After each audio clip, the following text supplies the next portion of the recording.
Hello, peoples.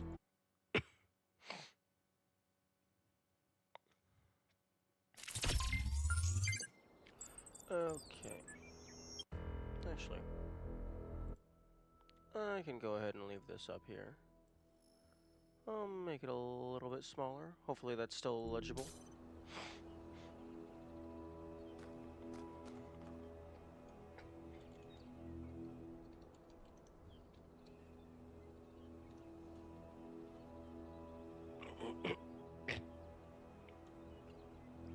Okay.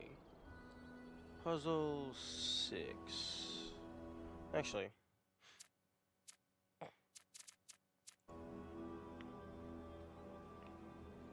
Oh, that's really convenient. Okay, alternatives. First things first, you check to see if there's any shenanigans that you can do from the outside.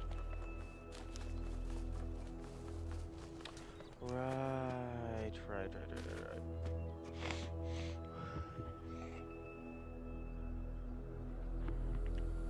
There was this right here, which looked like you could maybe use a box to jump in. But the box really likes to slip and slide.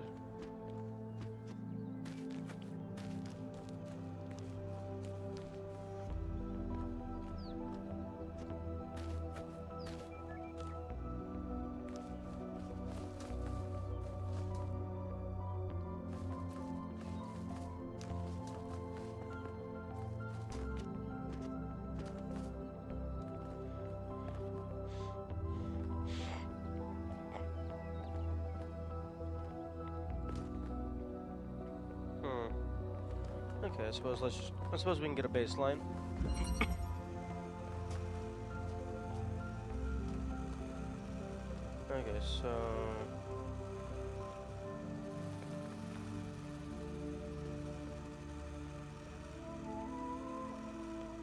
Okay, so I need red. Okay, so 1, 2, 3, 4, 5, 6, 7. Okay.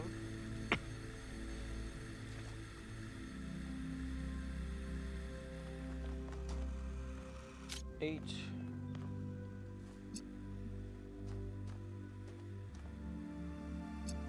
9, 10, 11.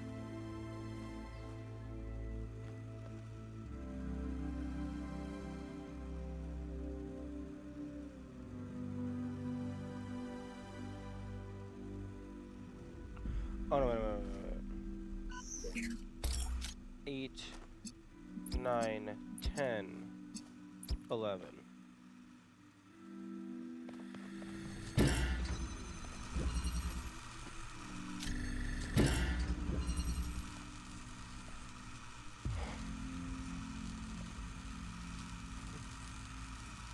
Looks like it places all of these along the exact same line.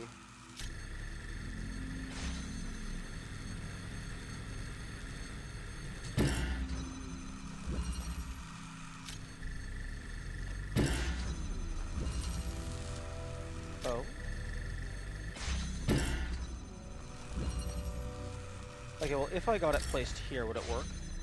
Okay, it would. So I just need to...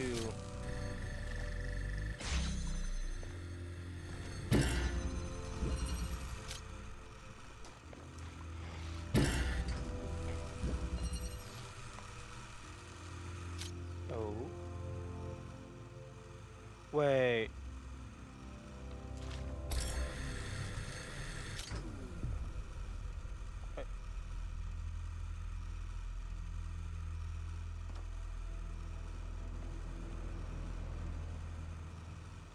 Oh.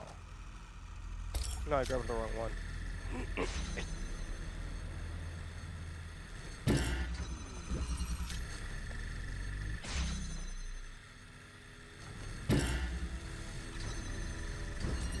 Oh.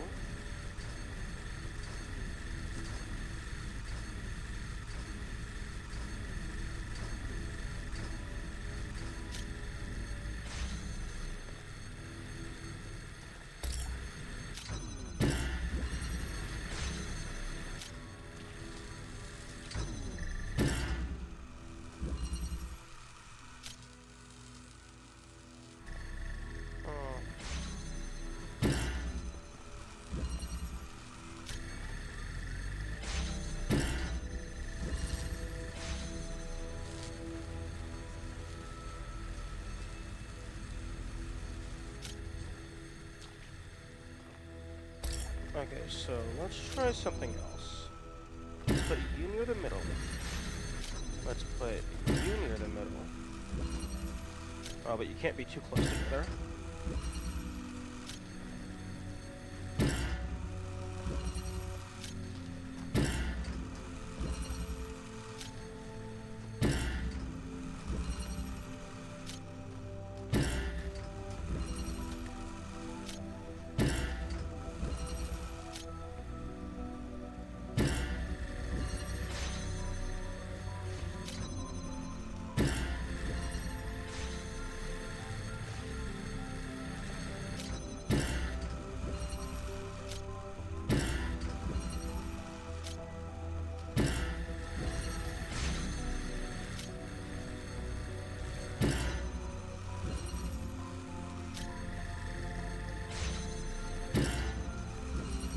Trying to get it to where it will drop, land on this, and then hop forward. Because if it places it directly in front, then that works.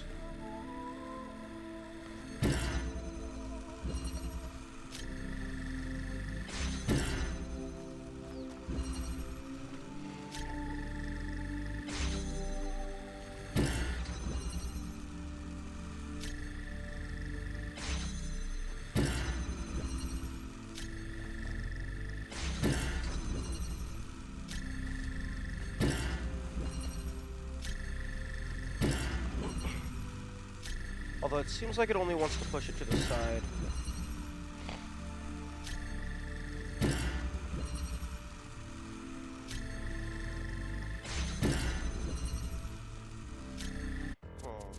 Let's try something.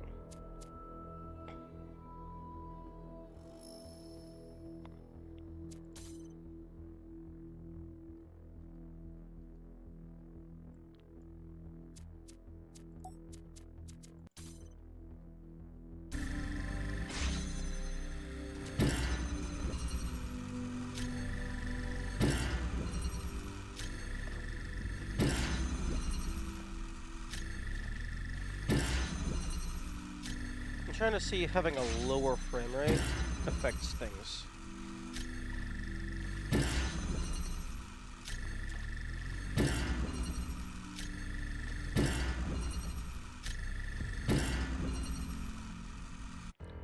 I can lower it even more by increasing the graphics quality.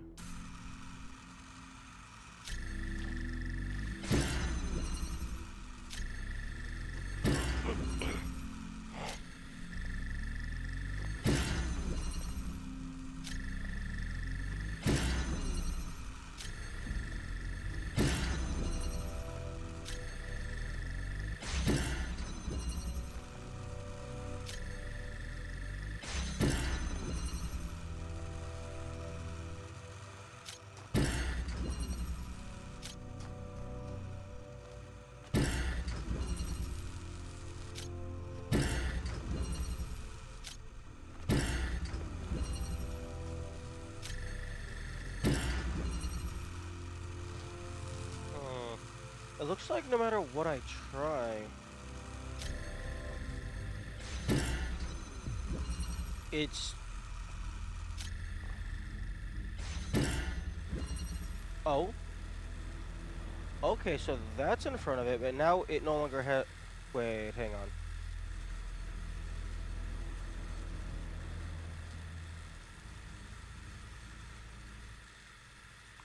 Okay, so if this was connected to this green and this red, I could have blue, but then I would not be able to power this.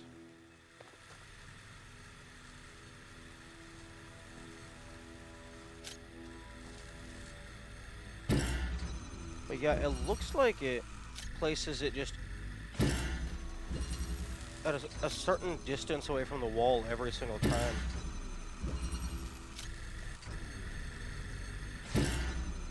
And that really only wants to push it horizontally.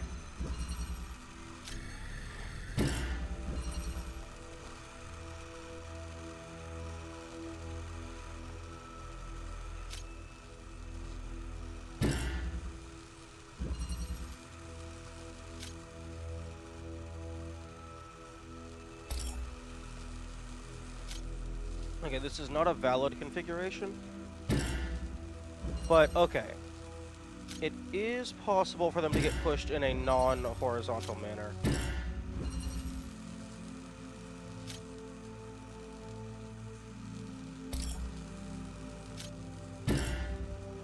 And it is possible for them to get pushed forward, depending on what happens.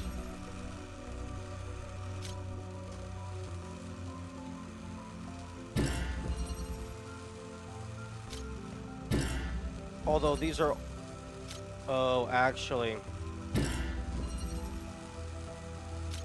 I think the reason it got pushed forward was because I manually replaced it. Oh, never mind. Okay, so if I can get these first two close enough together... Although I don't think that's going to be doable.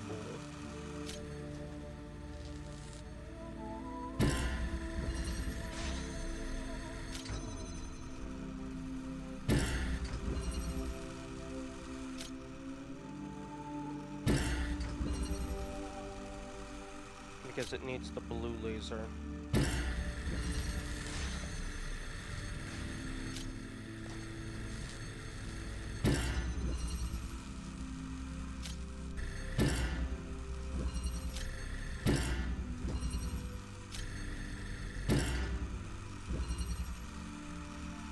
And interestingly enough, that's actually pushing them to the side somewhat.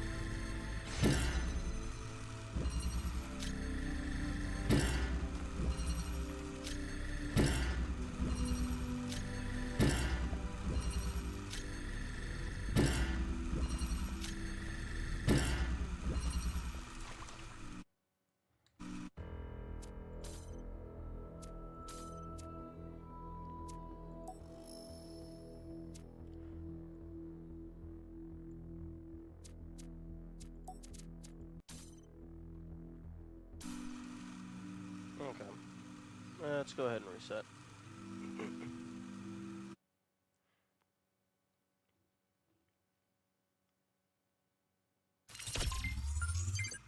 Alternatives.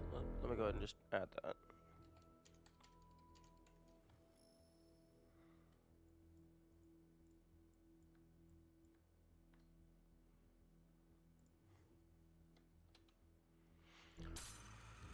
Okay, so 1, 2, 3, 4. No, wait. That's just 3. 4,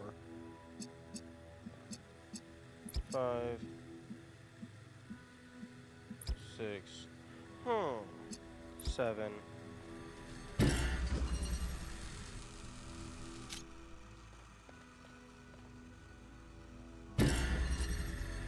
I could do that.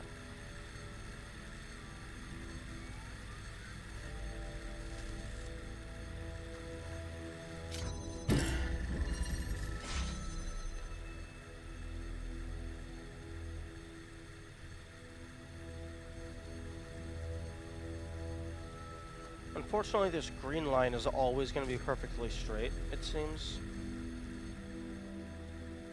1, 2, 3, 4, 5, 6, 7, 8,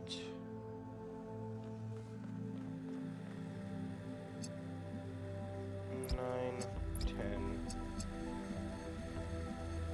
11.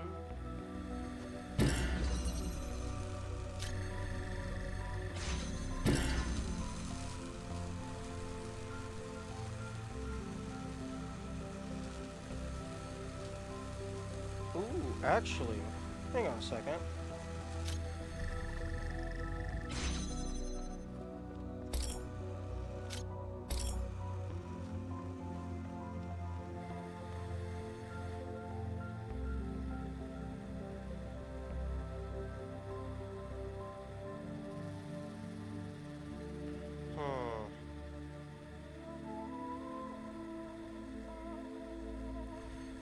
I don't think I could have this red connect to that red. Because then there would be no way for me to get blue through, I don't think.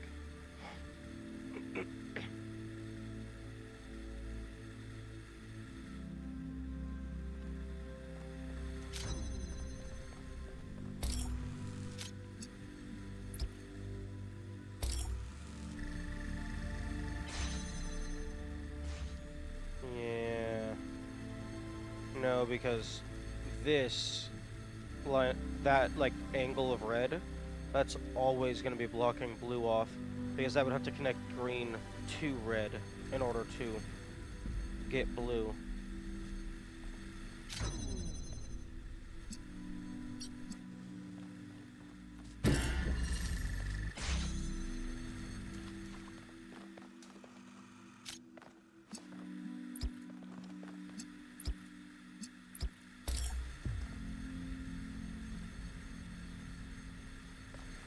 No, wait, wait. Hold on, one.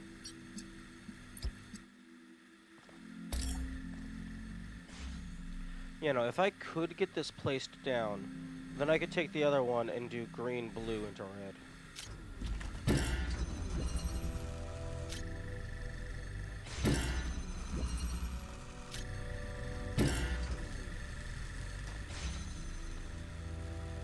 Oh, and that's so close to working.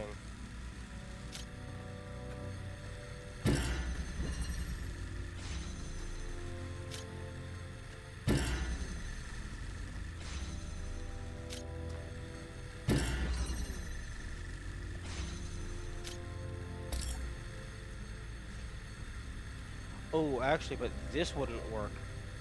Because the blue has to be on the inside of the green in order for a good green to blue angle.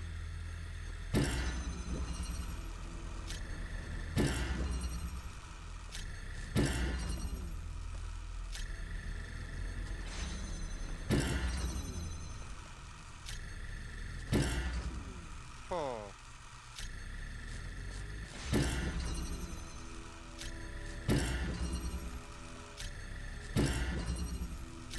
Maybe I can get back in time to push it with my body slightly.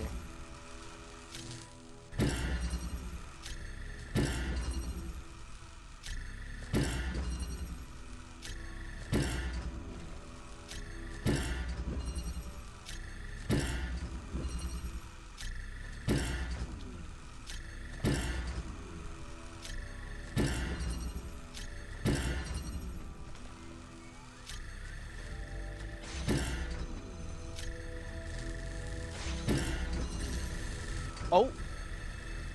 Oh, okay. That got it into place. So it is possible. So 1, 2, 3, 4, 5, 6, 7, 8, 9, 10, and then you do a finangly 11, 12, 13, 14.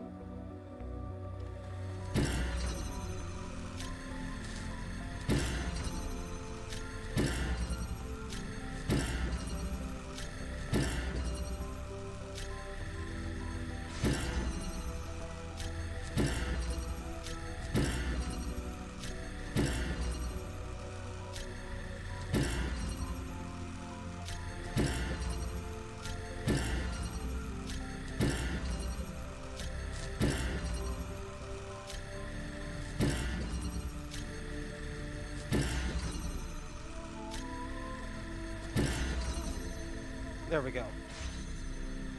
Okay, so I think it has to like bounce off of this, and then while it's still in somewhat midair, I need to push it forward. So that brings this to 15, I think.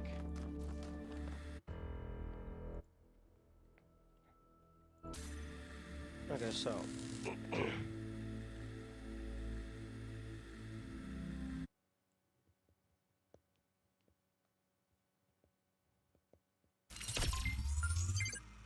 Okay, so 1, 2, 3, Okay, so 1 to 3.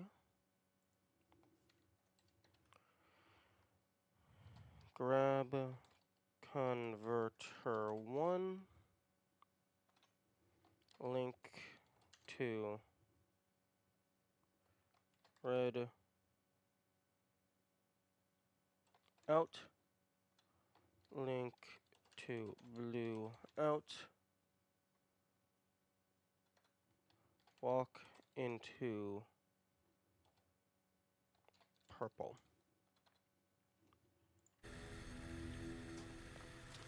Okay, so that's 1, 3, 4, 5, 6, 7.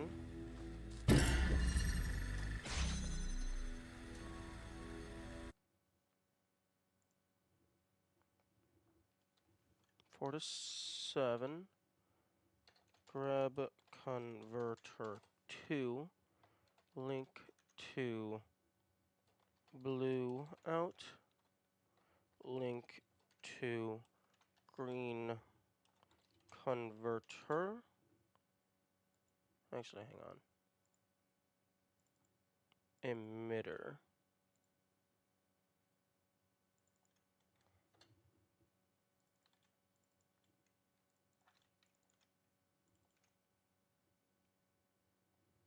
Okay, red emitter.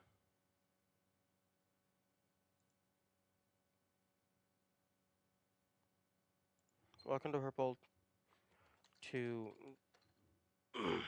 drop.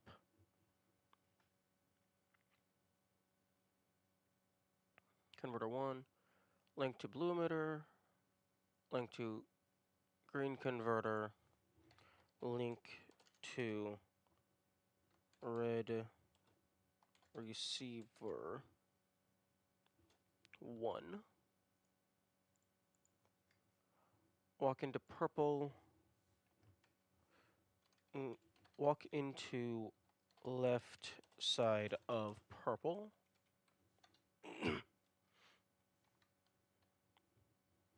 To drop.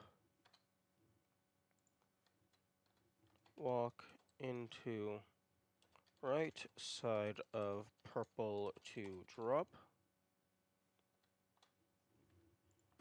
4 to 7, 8,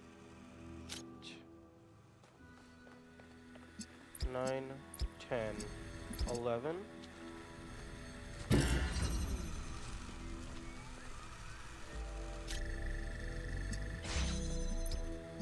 9, 10, 11.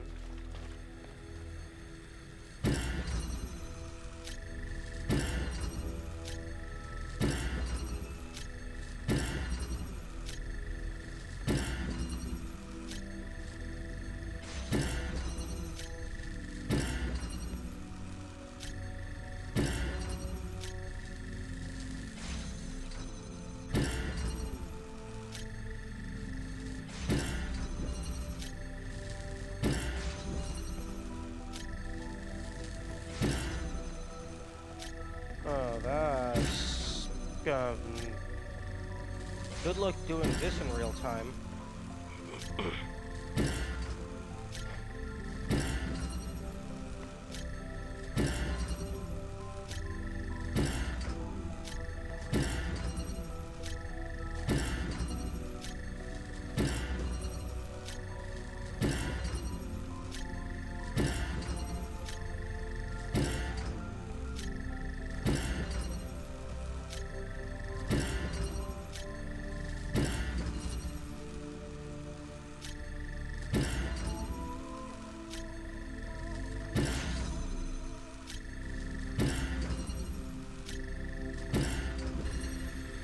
Oh.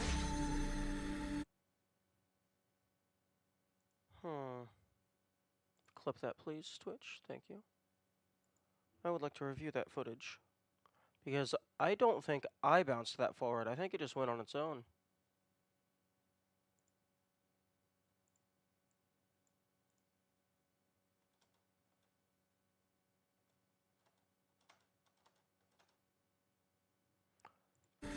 Okay, I'm pretty sure that one just actually just spawned further ahead of the others.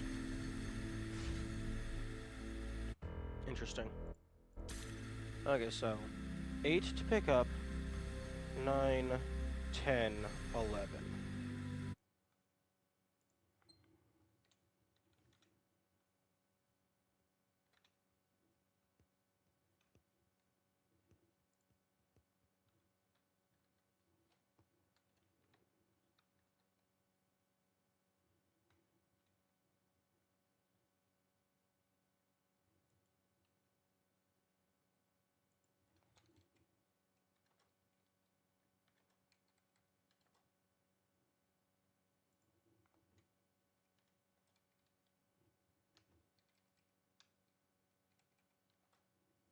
Eight through 11.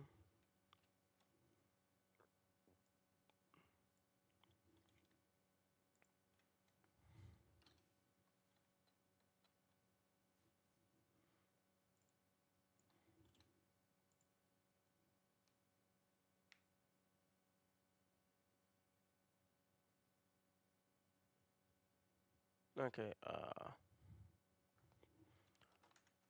link to green, link to red converter, link to green converter, link to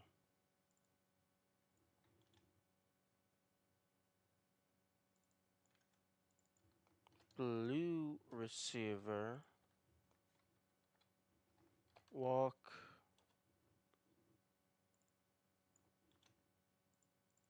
into right side of the purple to drop. This is finicky and requires the connector to land or bounce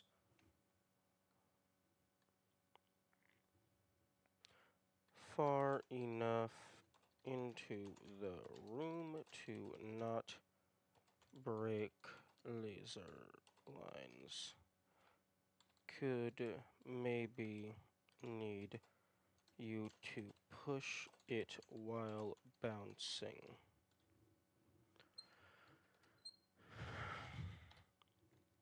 Okay.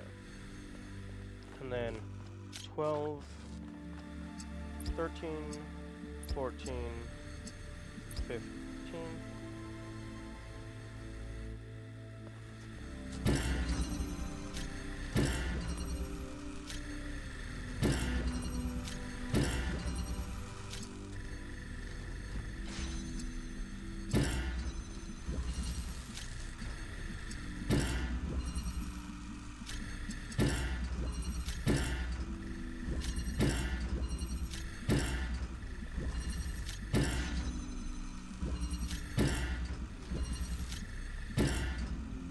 Okay, it always bounces slightly, regardless of where it lands.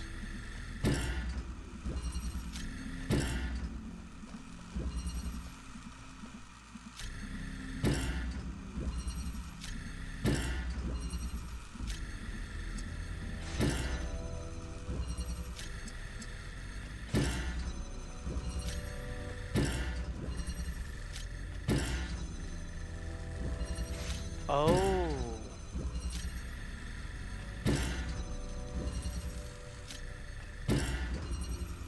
I think if it lands and then bounces into this, it could get pushed forward.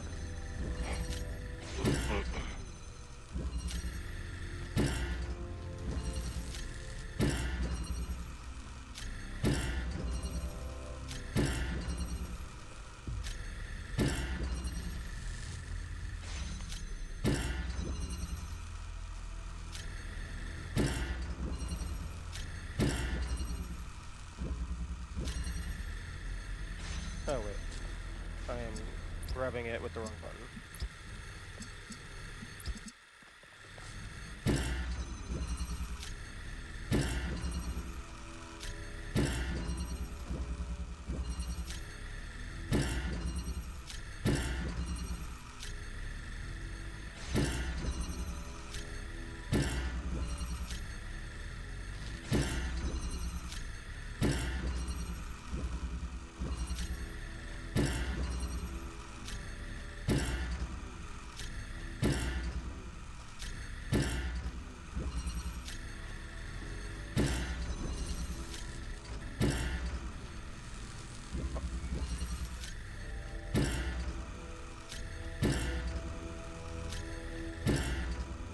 I don't even know if the player interacting with it can do anything, or if everything that's happening is due to it bouncing.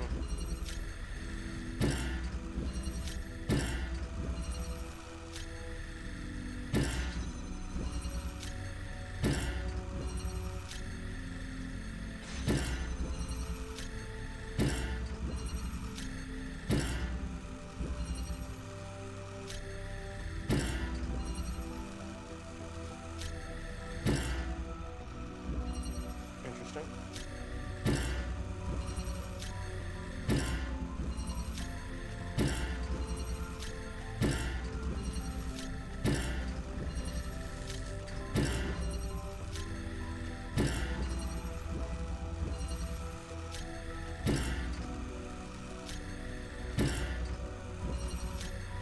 And you have to do this twice in a row.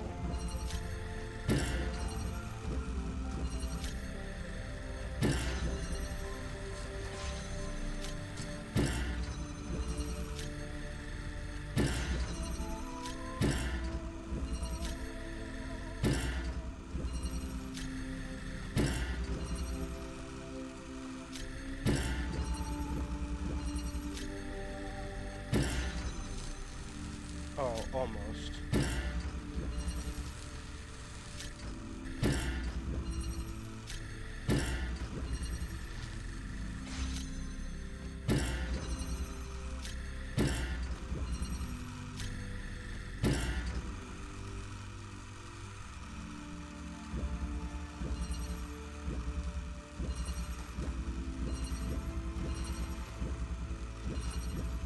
Oh.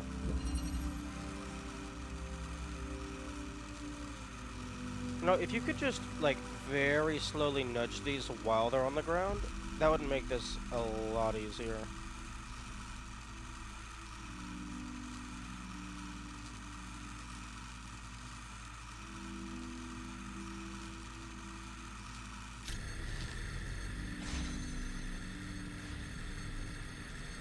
I'm gonna place the foot of this, like, right on that flower.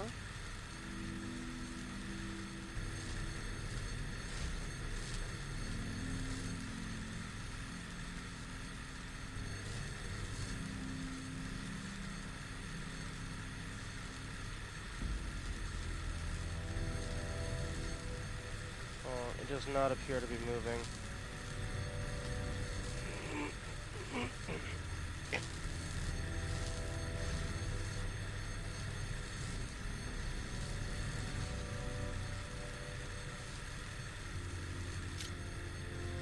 Or if it is, it's very slow.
Okay, I think what has to happen is, I think it has to land, like, right next to this connector, so that it has the shallowest angle on all of these, and then when it lands, it has to bounce forward.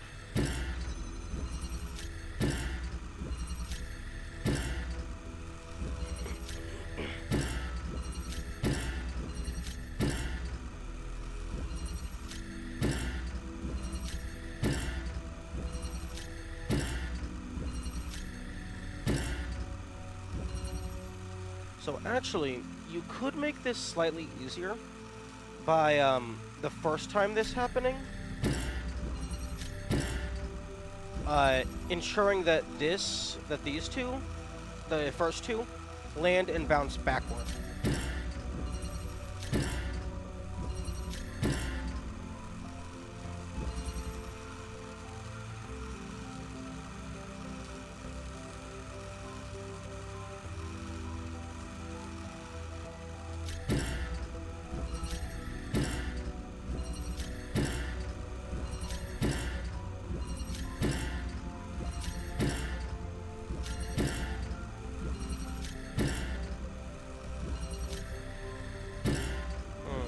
Or maybe even not even bounce forward.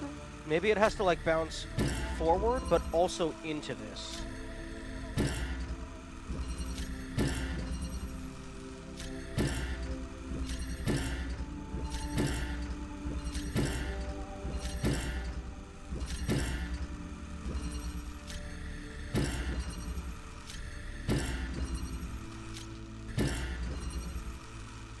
See, something like that. Except further.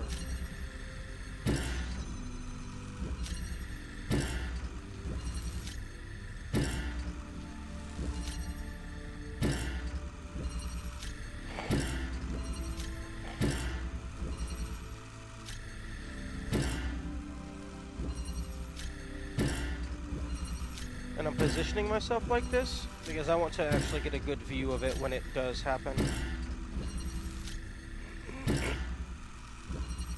So I can review the footage of exactly what happened. Because I'm pretty sure this did happen once without the player pushing it. Because I don't know if the player can push it.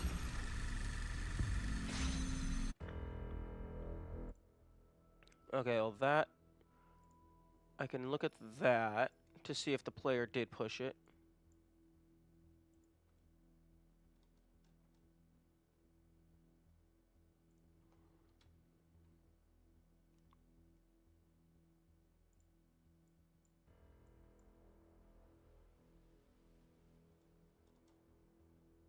Okay, full screen, playback speed really slow.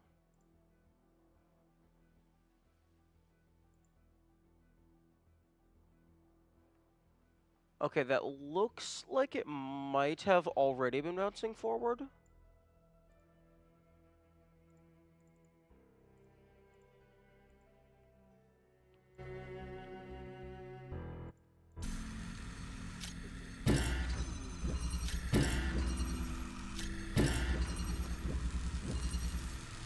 Okay, I think that was a definitive the player pushed it.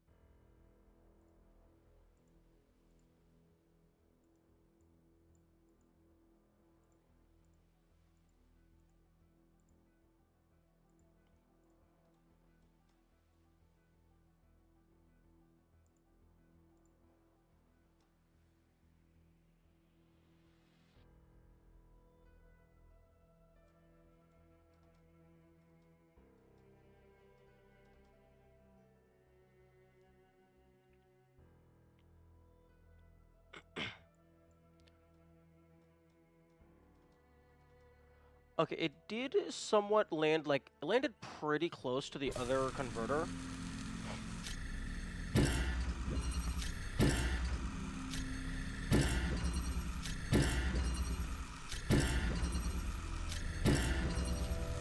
Okay, yeah, no. Definitely the player is able to push it in some scenarios. Although, I think it's less so the player is pushing it, and more that the object is repelling off of the player. Because the player has geometry, and when it's trying to sit down, like, it's falling due to physics, and it's trying to find a stable spot to snap to. So while it's bouncing and falling and stuff, it's able to be interacted with other geometry. And the player has geometry.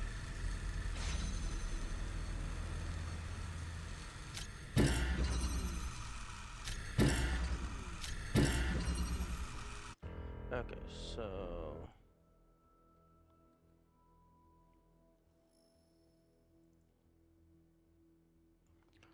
the convertor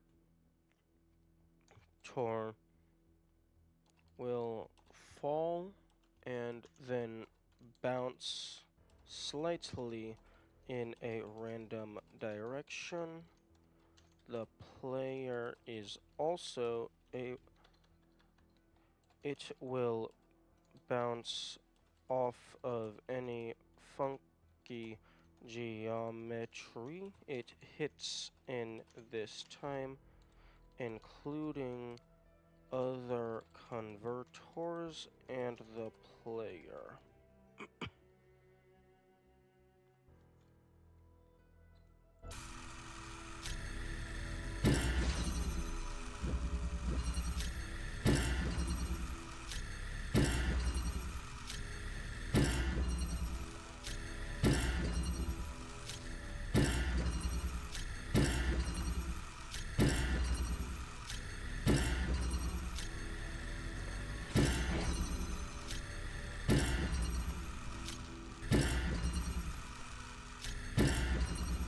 Although, unless I can, unless I can figure out a consistent way to push it with my body, I think the small bounce as it lands is going to be doing most of the heavy lifting.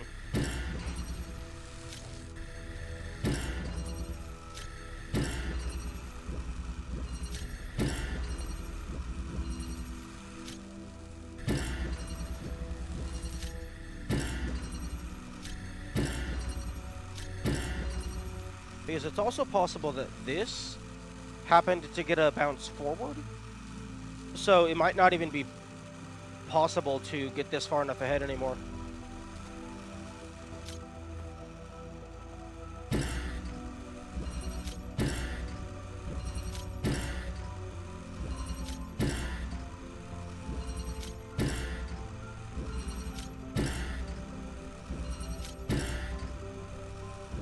Yeah, that's not the direction that you want it to bounce in.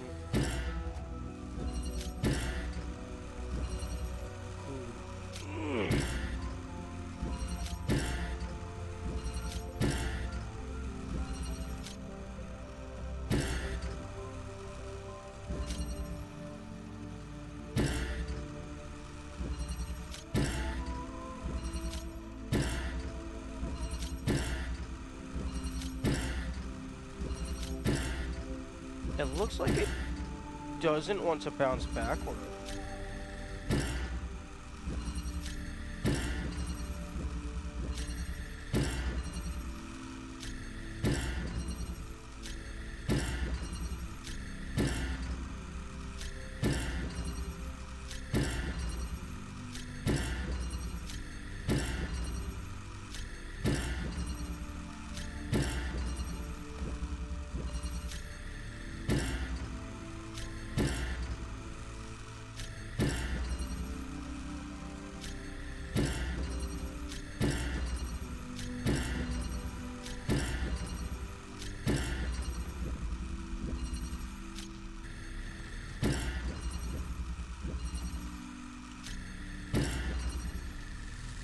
Oh, see, that's almost what we need.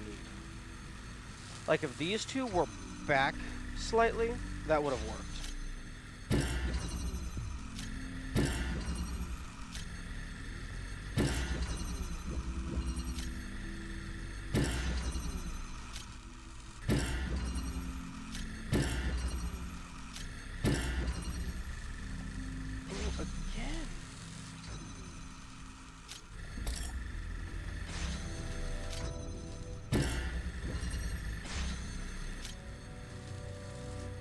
Oh great, no, I should not have picked this up. Because now I have to do this side again.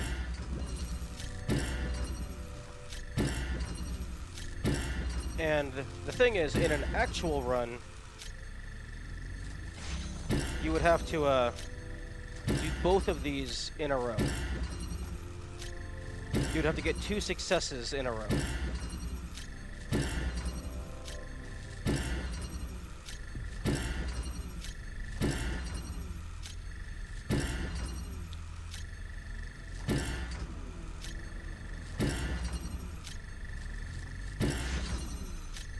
For a real-time run, I imagine if this is a level that ends up getting used,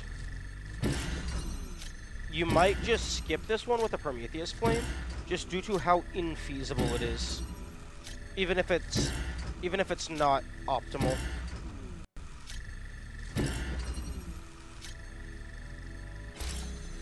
Okay.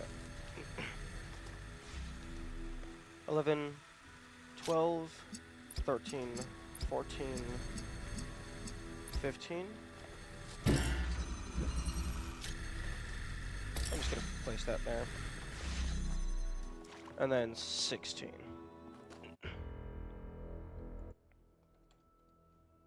12 to 15.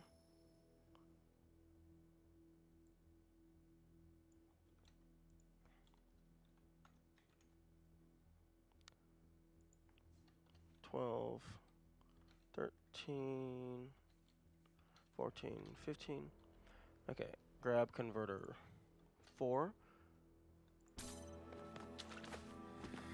Into blue and then green.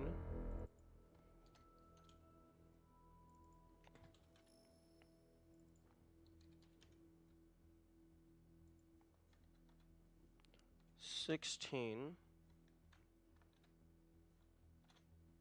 Progress wheel.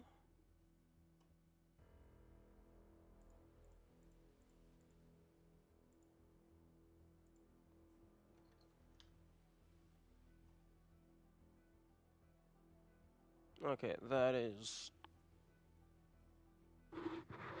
so cursed. 1, 2, 3, 4, 5, 6. Although, that is incredibly cursed, but that is also a pretty big number. So it's very possible that we just don't use that one.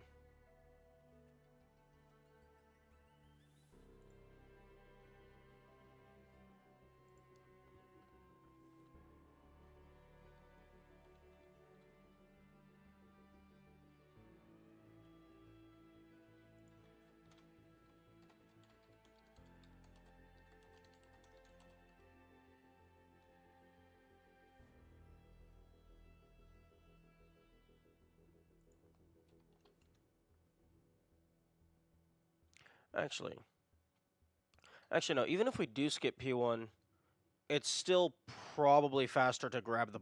It's not faster, it's probably more optimal to grab the box than to do it normally. Because that would be 1, 2, 3, 4. Yeah, because this would just be... This would just be a cost of 4 instead of a cost of 2. And a cost of 4 is still probably better than doing the puzzle normally.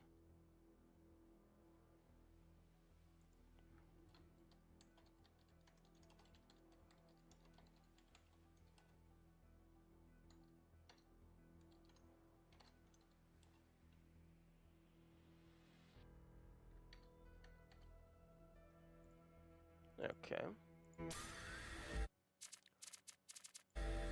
Okay, and then 7.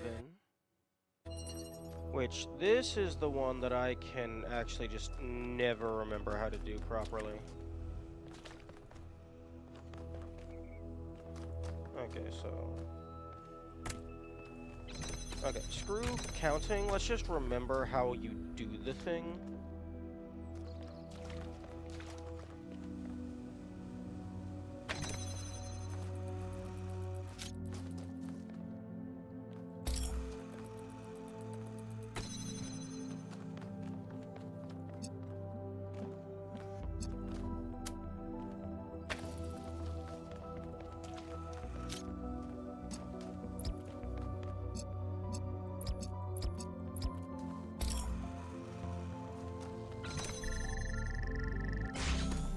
Okay, you get that locked in.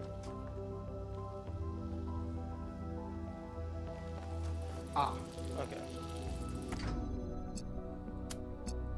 Okay, so you connect to those two, and then place it down.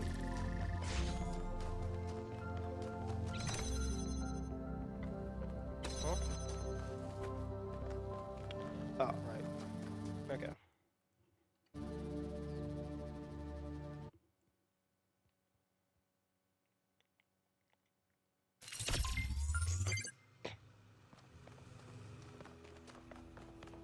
Okay, so the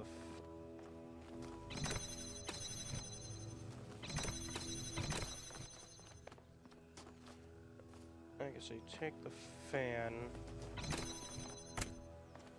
place it here, grab, link, place, and then I don't think the order of the fan really matters. Actually, I can take the fan and use it over here. And then link, link, link, link.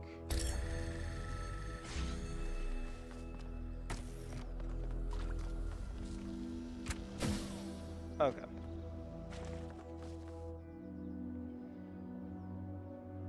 I think this is going to be another simple one, where doing it the intended way only has one optimal solution, but there might be some different orders in which we can do things. Okay, so 1, 2, 3,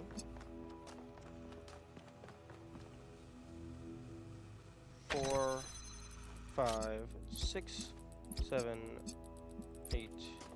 Oh no, wait a minute. Okay, so I think we have to do the green first.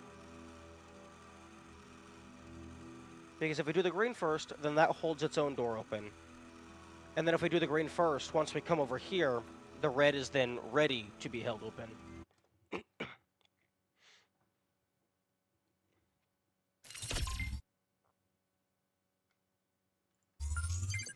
Okay, self-sufficiency.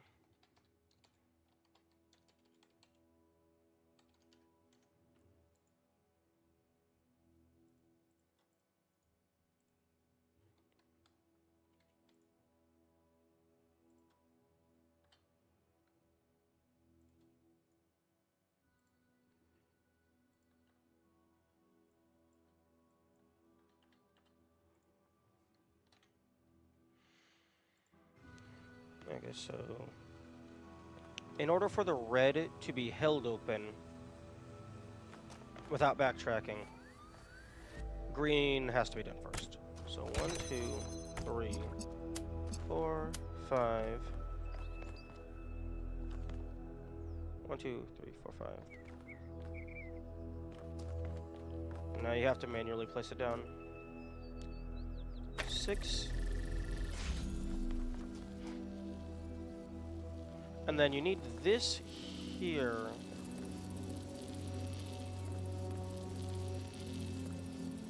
Okay, so 1, 2, 5. Grab a fan. Place fan on green button.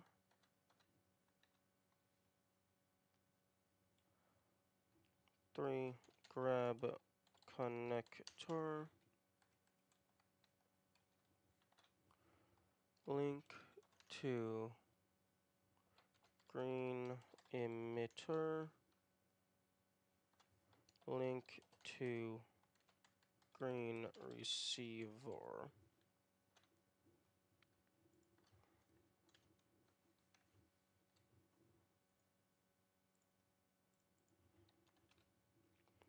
Place near pillar. with red receiver. R-E-C-E-I-V-E-R.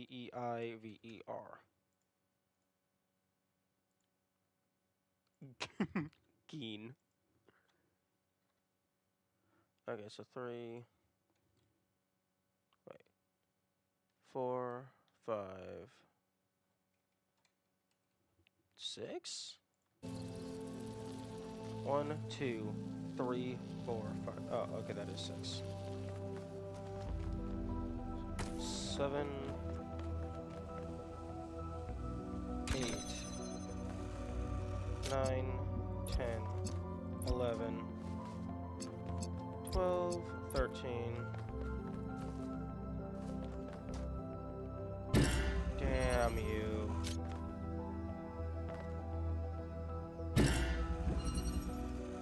Damn you. Let me use the door.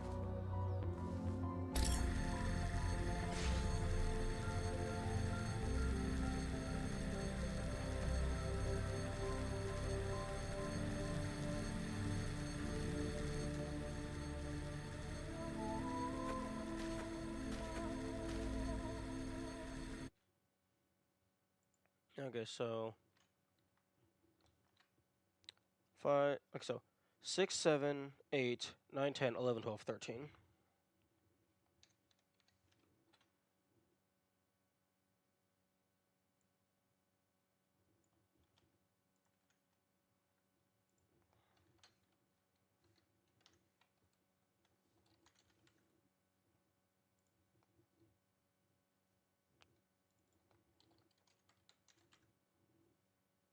Okay, so link to blue emitter, red receiver 1, red receiver 2,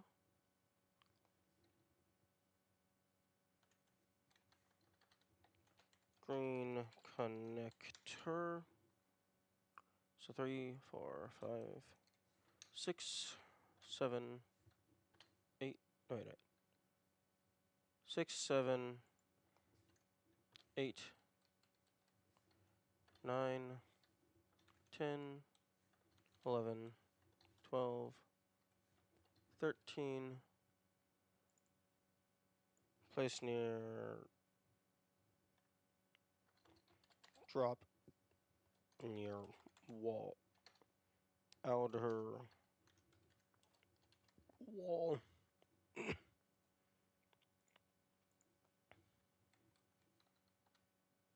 And then 14 to 15. Grab fan. Place fan on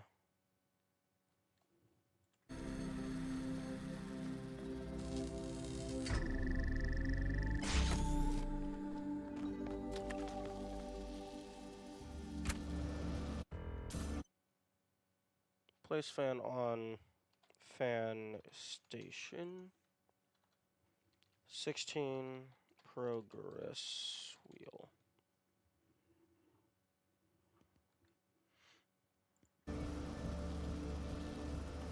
Okay. Now let's run it back to ensure that my numbers are correct.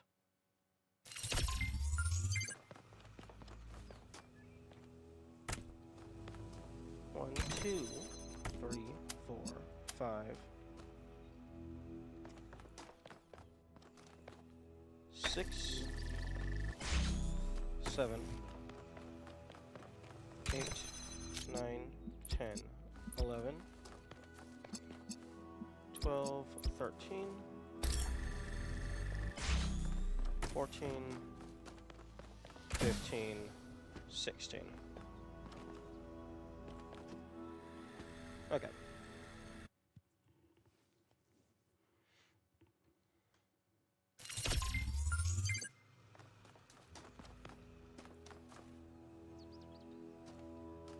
One, two. Let's try a different route. 3, 4, 5,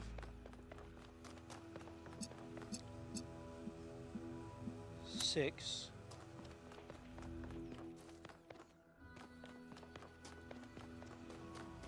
7, 8, 9, 10, 11.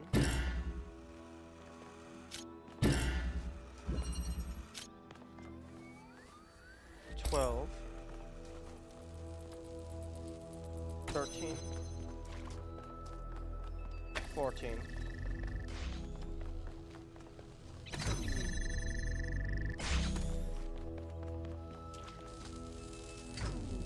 15. 16. Okay, so that's actually...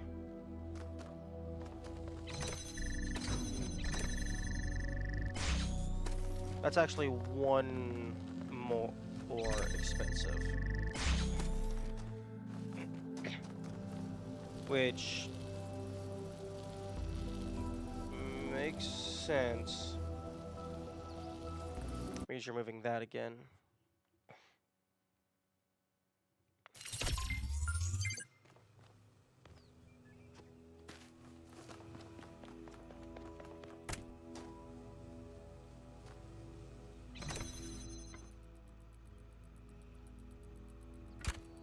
Two, 3, 4, 5, 6.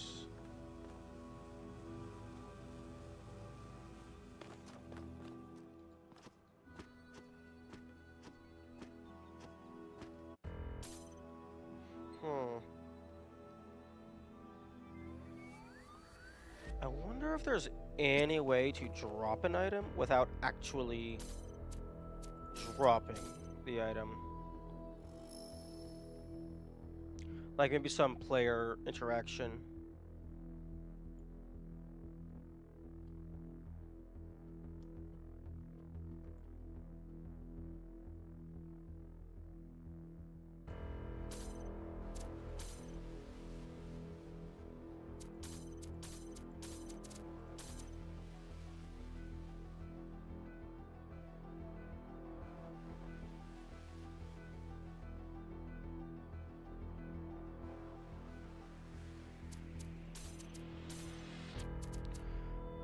Hmm.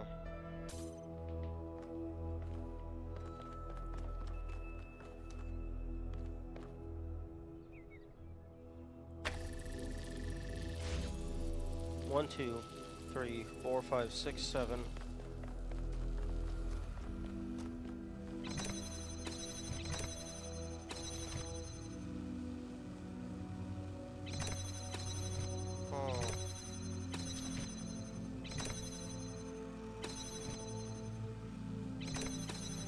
Unfortunately, the door closes too fast. I cannot get the item. Although, I would probably get stuck on the other side anyway.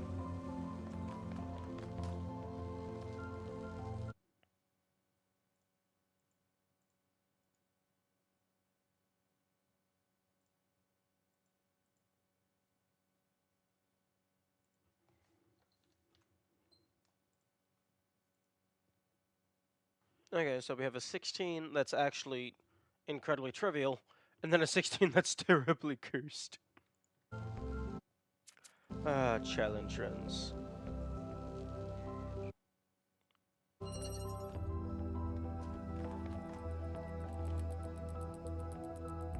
Actually, hang on a second.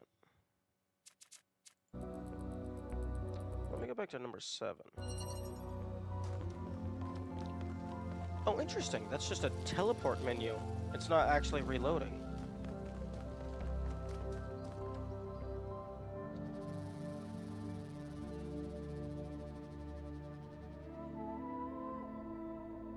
Unfortunately, there's a bunch of walls around.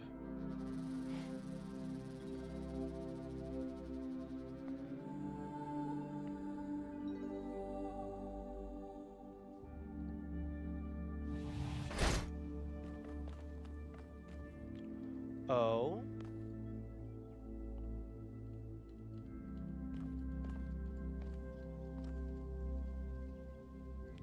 Hang on.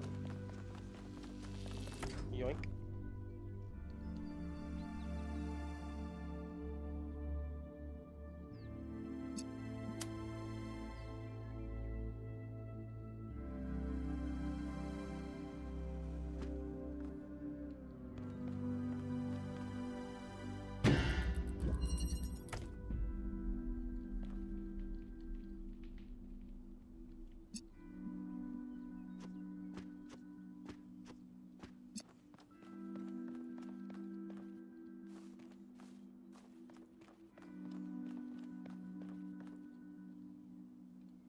Oh, it looks like it's too far down. Like the angle is too bad.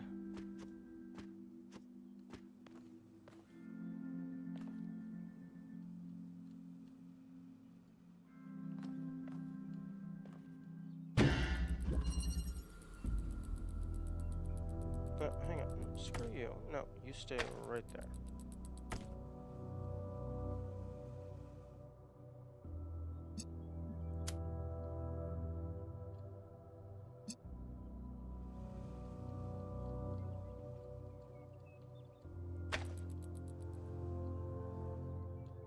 Oh, yeah. That's a unfortunate angle.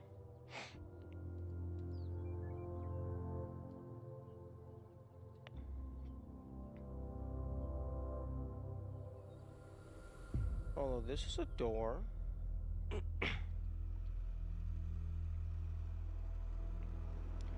That has terrible angles.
Question.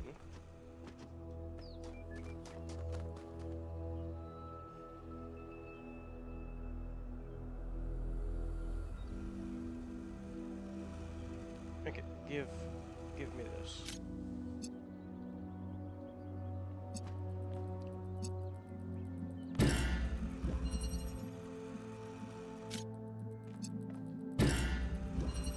Okay, it looks like walking through while looking at something does not automatically connect you to it, unlike the jammer.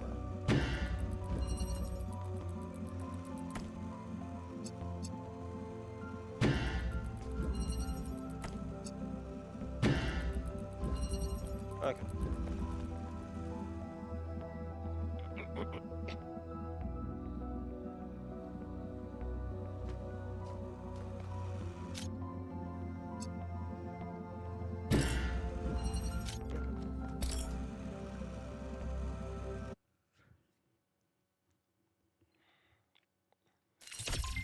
Interconnectivity. Is this the second lost puzzle? Okay. Interconnectivity.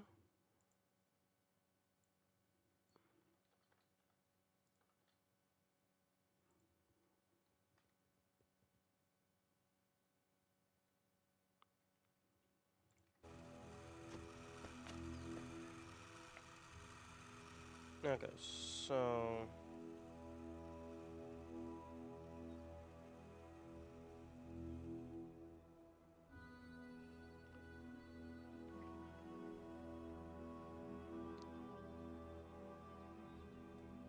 Okay, so it looks like I need to place that here. Go in, place that here while breaking the connection.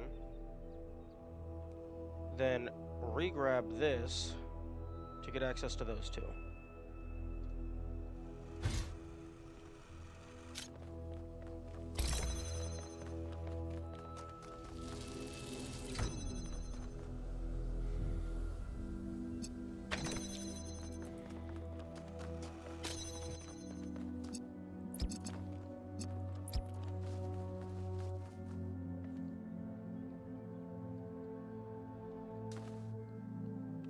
Interesting.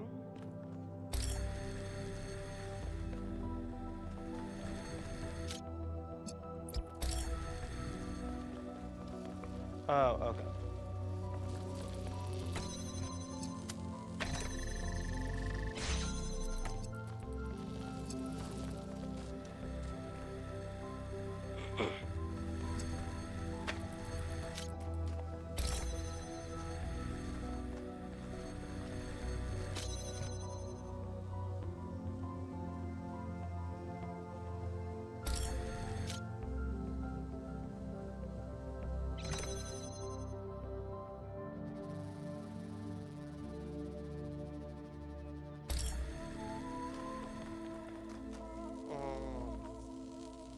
Unfortunate angle.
Okay, this is what the final state looks like.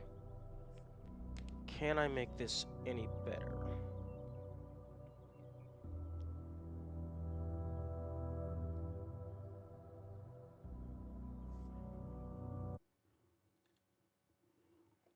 This one could probably be dragged in a little to be, so connect from here to here to here, and then this could be dragged back to connect to here.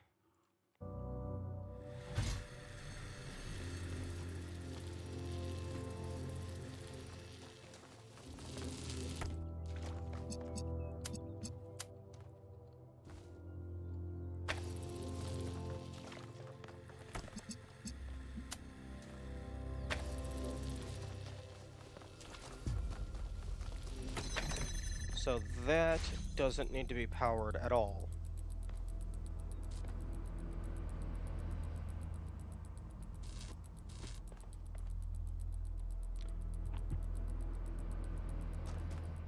Alternatively, depending on the elevation of certain parts of the ground, it might be possible to just move this over and use that blue laser.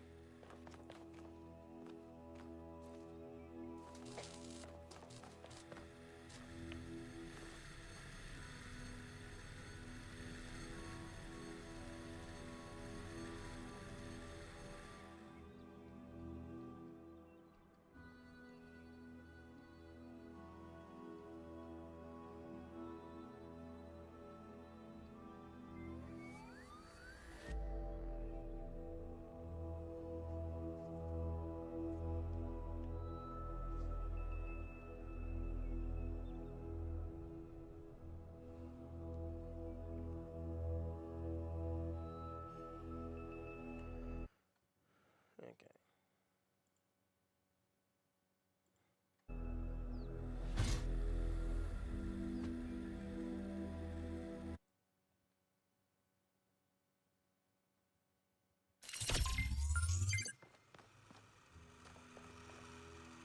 Okay, so 1, 2, 3, 4.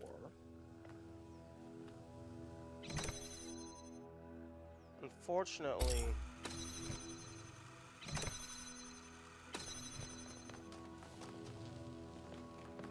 don't know if there's a way to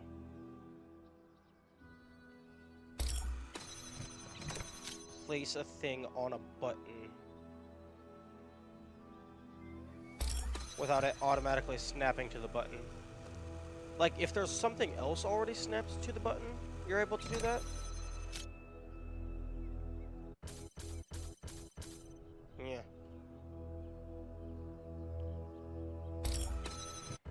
Is that in options? Can I disable snapping?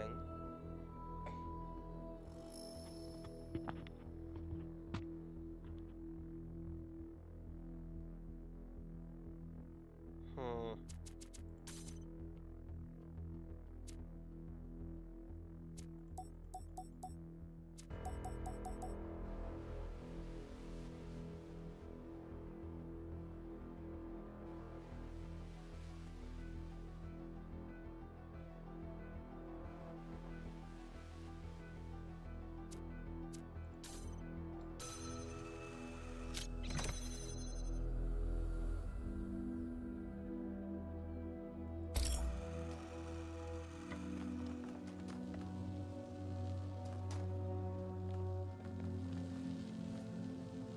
I'm sorry, that actually looks like a pretty good angle.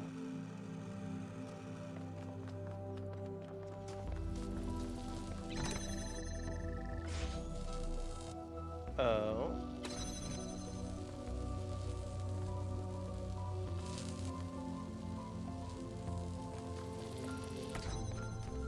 Wait, no. Pick it up.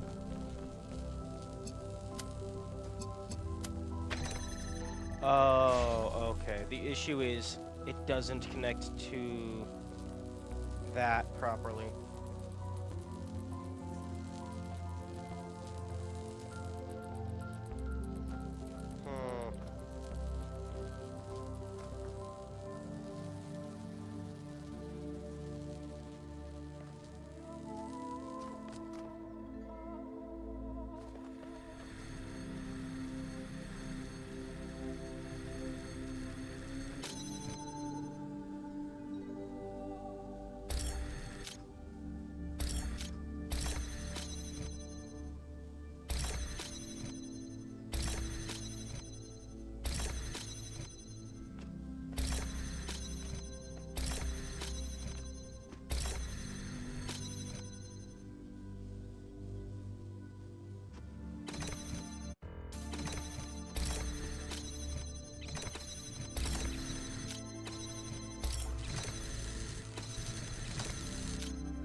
Hmm.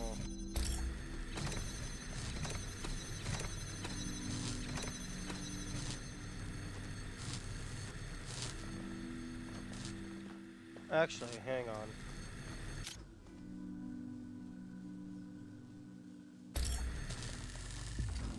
Damn. No, that I don't think that would work. I don't think there's any angle in which you could have it even slightly overlapping the button. Because it's not overlapping the button at all right now. And there's still, like, a decent chunk of wall left to go.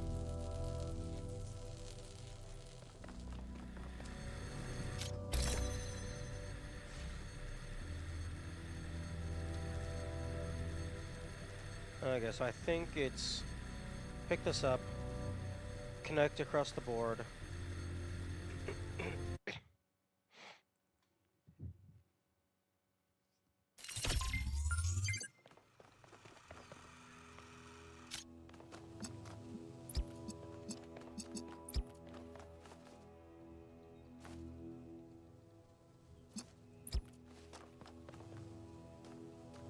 Place.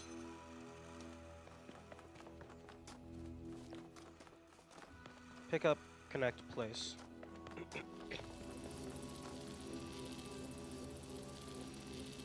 You are going to be the green, which connects to this, so I have to fully break you.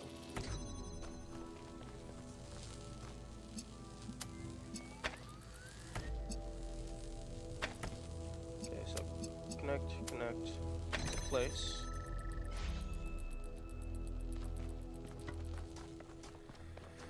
And then you, unfortunately, is just pick up. Oh, wrong pickup.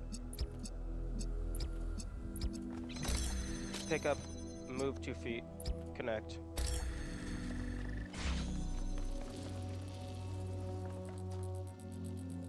Pick up.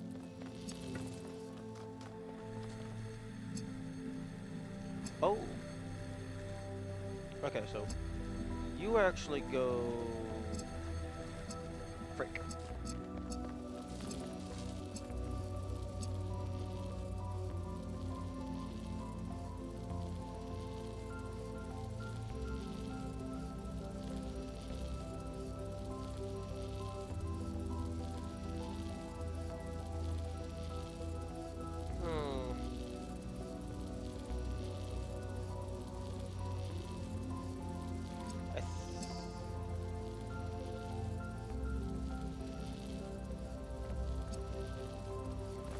I think I might actually just have to pick this one up and then just drop it.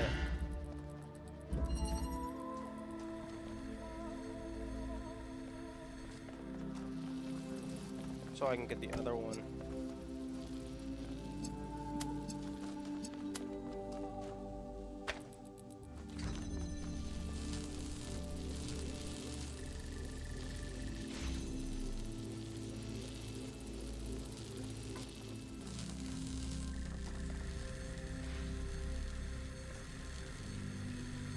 And then you actually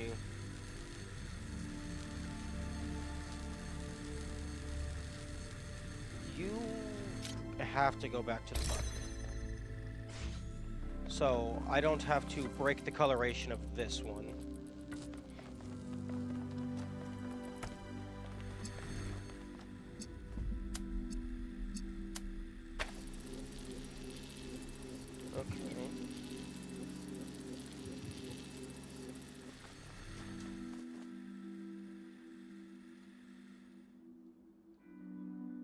Okay, so it's pick up the converter, link to the red and the blue emitter.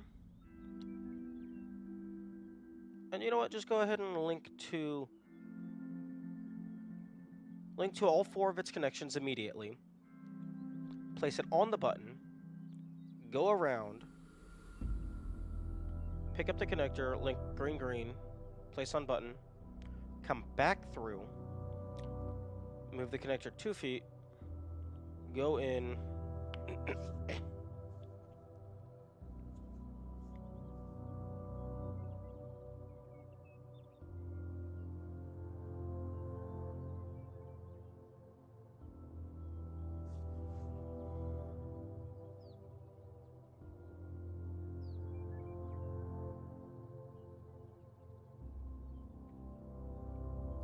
I don't think I can immediately set up either of the last two connectors, because there's nothing holding the button down for me to place the bottom left, or rather the bottom one. And then if I connect the top one, that'll cut off the line powering the gate, and then I would no longer have access to the second one.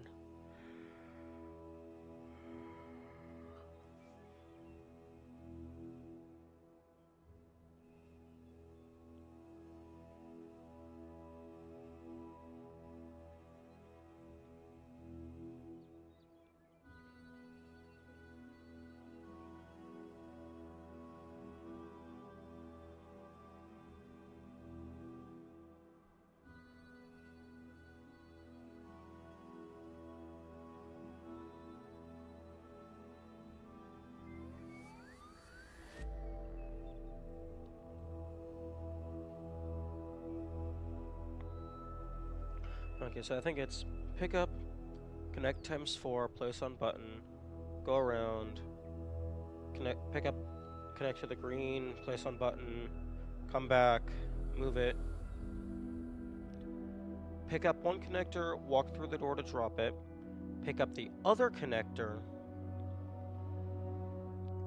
connect to the top blue, come down, move the connector back to the button, or the converter rather,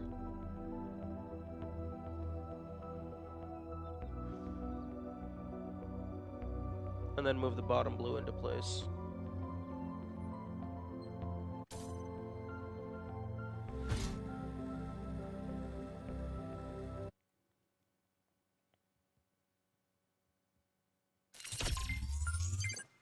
Okay, so 1, 2,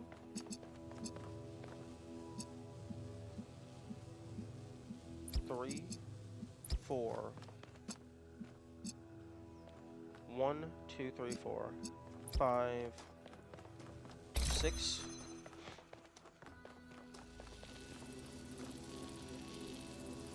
Oh. Oh, but if I preemptively connect to it, that doesn't matter.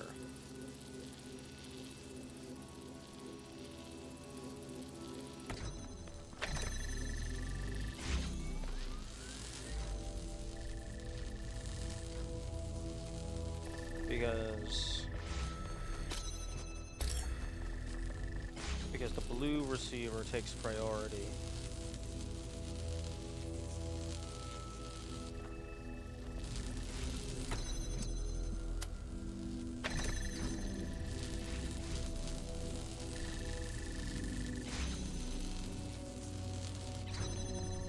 Yeah, okay.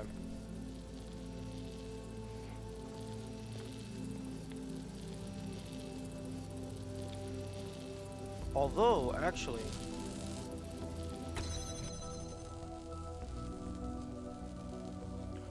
Okay,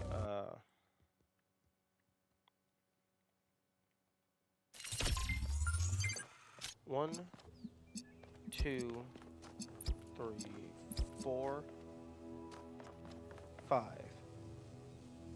Okay, the previous method... 5, 6, 7, 8, 9, 10, 11. 11 to get to that point.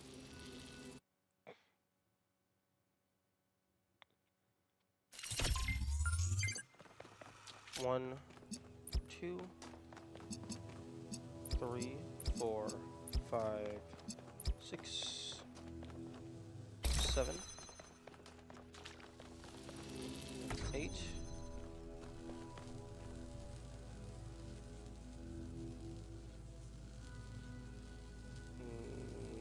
9,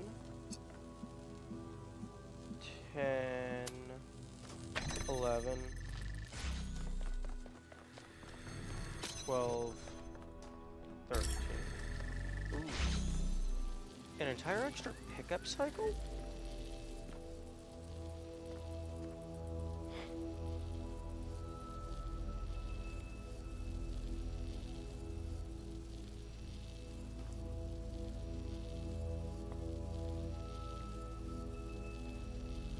Okay, so from here, you would click once. Here, you would click once. So that's the same. So the difference is pick up, so 1, 2, 3, 4, as opposed to 1, 2, 3, 4. They should have been identical.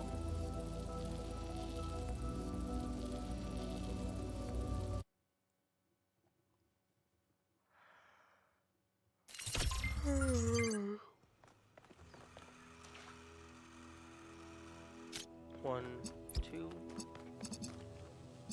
3, 4, 5, 6,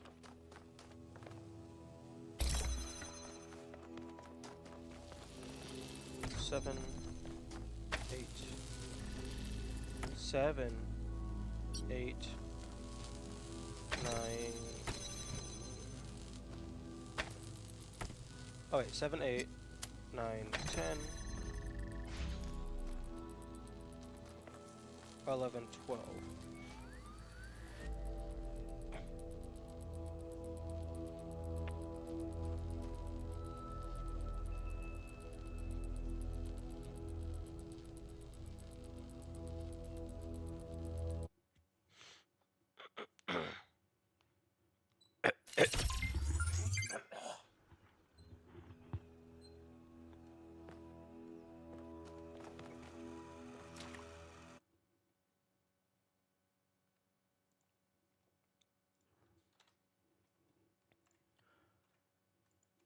Okay, so 1, 2, 3, 4, 5.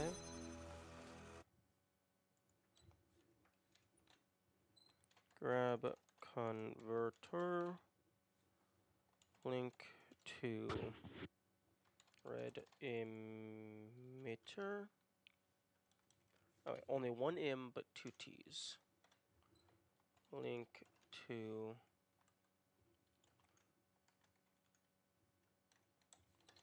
blue emitter.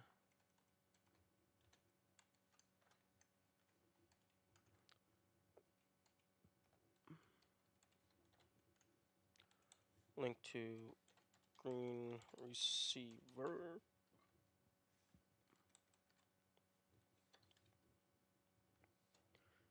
Two.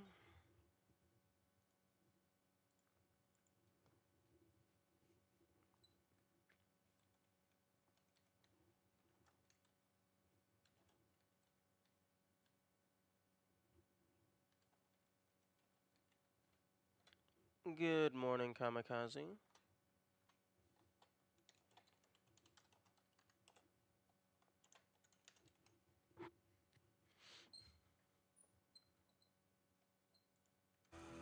Okay, so 1, 2, 3, 4, 5. 6, 7, 8, 9.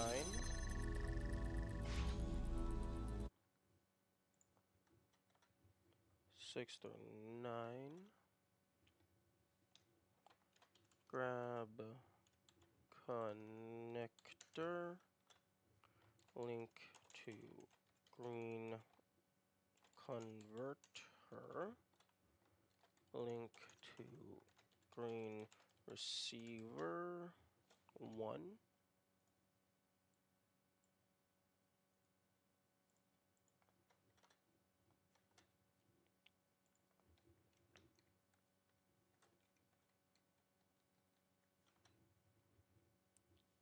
Place on button. I guess that's 9, 10, 11. Unfortunately, you have to move it 2 feet, and then you have to move it back 2 feet later. Okay, so 10, 11.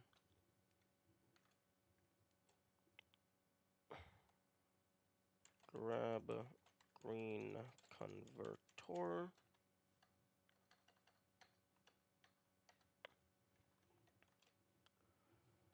Move, place green converter 2 feet away.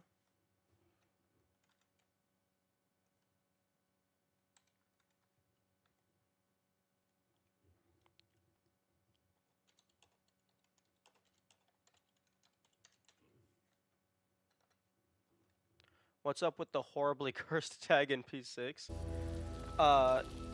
Here, I'll fly over there and show you.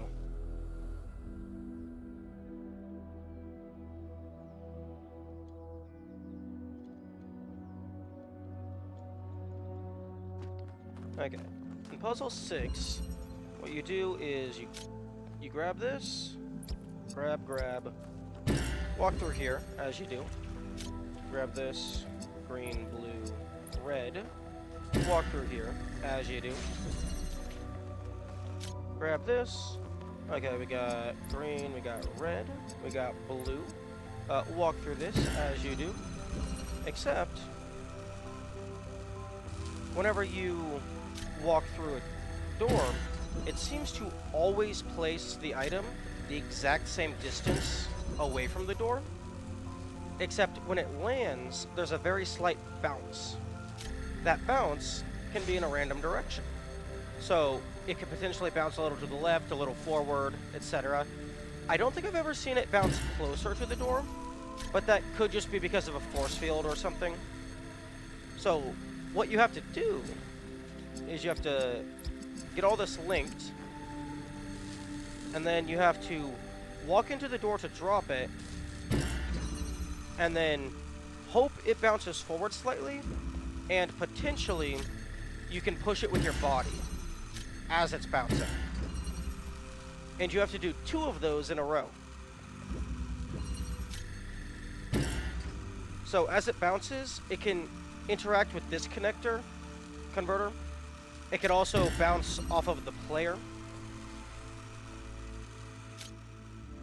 And depending on how this one initially bounces, it could bounce forward, which could make that even harder or potentially even impossible to get a good angle.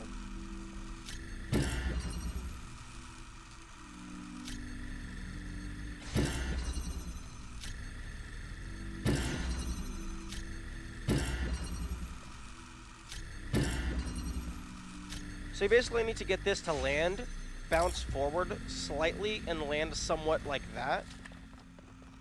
And then you grab this one. How did you figure all this out? This one actually wasn't that bad, because the first 2, obviously I'm going to drop using this, and then I try to drop the 3rd one, and I realized that they're all in a straight line. And then you get to I don't know if it has like an official term.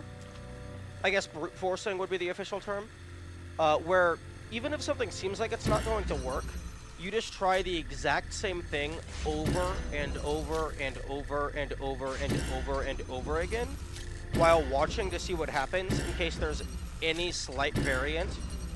And then if you ever notice a discrepancy, you try to see if there's a way that you can force it to be in a manner that you can abuse.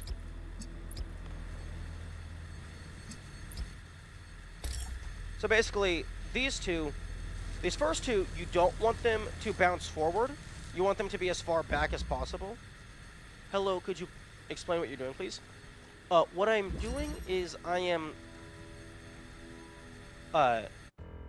in the game, you have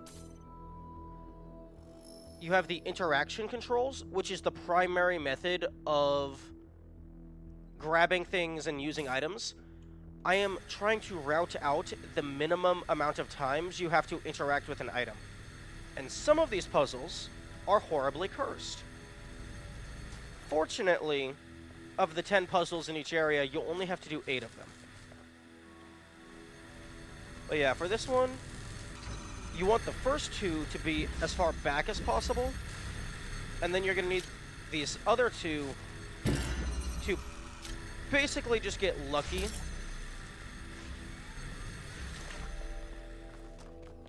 Although there is one potential caveat.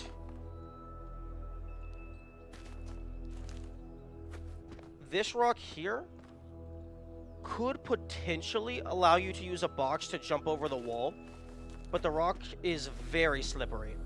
It does not like having a box placed on it. And, oh, also, welcome to the stream, Curious. I'm gonna drink some water. That was a lot of words.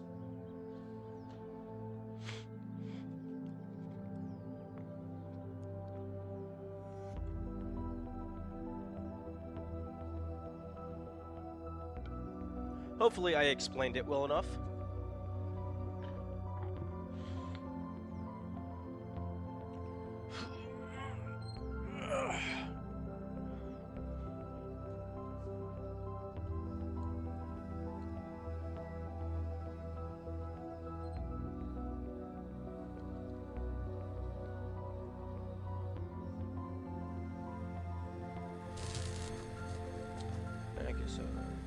Grab green converter, place green converter to link to connector. Then you grab one of these. And there's the top position links to this, which would then cut off the green, so I couldn't access the other one. But the bottom position requires this button to be held.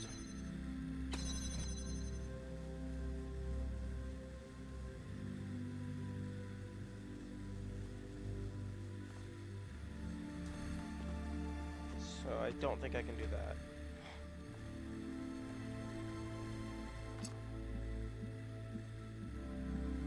I suppose I can just preemptively connect to the things it's going to connect to.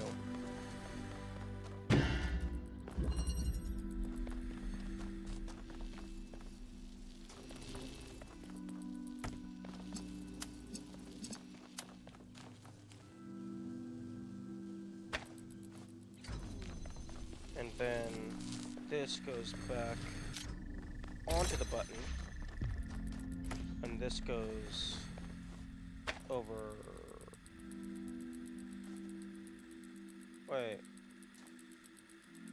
Why did you break connection? Oh, because I did normal grab instead of keep connections. Okay, so... Actually, maybe we don't preemptively connect in case I'm a dumb fuck and press the wrong button. Okay, so 1, 2,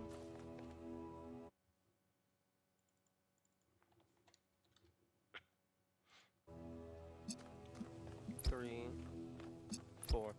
One of the devs DM'd me with a link about the collision detection. It doesn't exactly show hitboxes, it shows wireframes. And you need to download another specific build that he sent? Ooh, yes please. Even if it's not the exact hitboxes, being able to see the wireframes of all the models without the textures getting in the way would definitely be useful.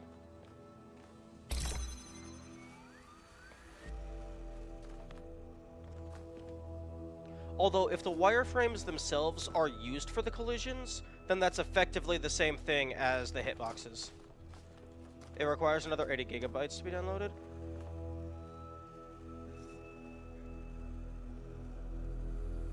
That's fine.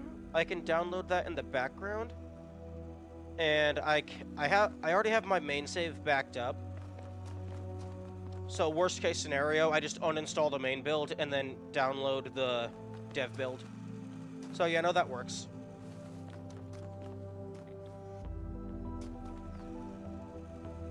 So 1, 2, 3, 4, 5. Place on button. And then grab connector 6, 7, 8, 9.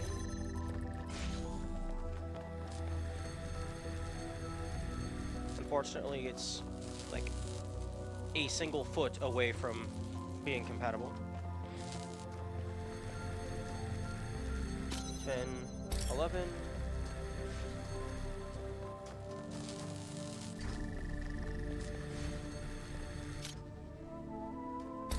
10, 11.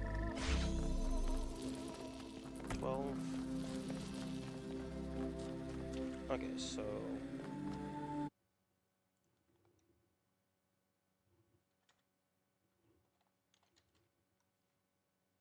grab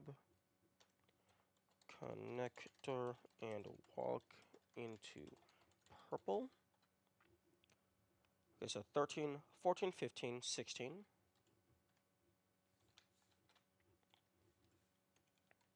Right. 13, 14, 15, 13 through 16.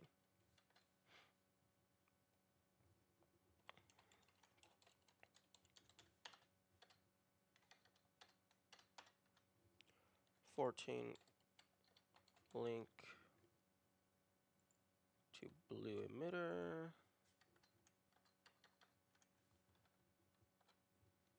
15. Link to blue receiver 1. It's sending. Sending how? Are you sending a link? Oh, video. Okay. Oh, a video to show how it works. Oh, does that have like different options? Because that looks like it's that looks like it's not showing the geometry. It looks like it's mainly showing like detection fields.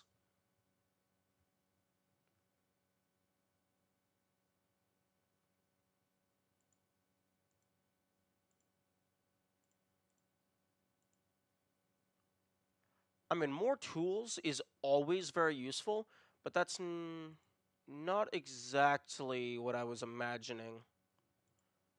That's as much said as possible. Sad.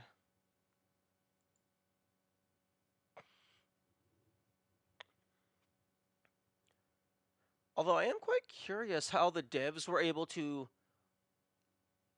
like, I wonder if Unreal Engine just doesn't support hitbox viewing in the traditional sense. Like, maybe it's just not possible to view hitboxes outside of the development engine environment. Or maybe it is possible, they just never made a release build that has hitboxes.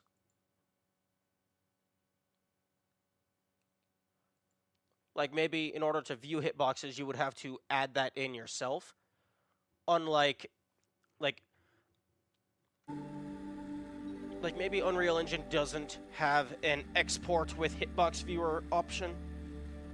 Apparently they just removed the hitbox detector code completely before shipping.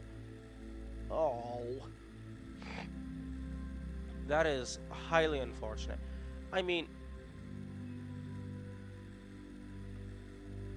Wait, so did they not keep backups of their dev builds?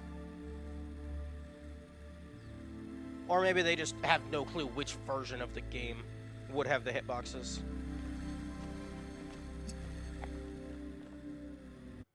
Anyway, like, yeah, that's fair enough. Like, the casual player doesn't care about hitbox viewing.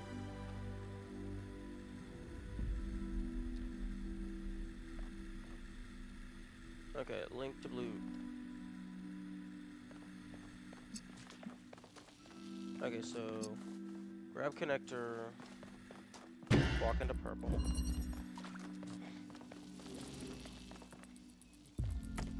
Grab connector, link, link.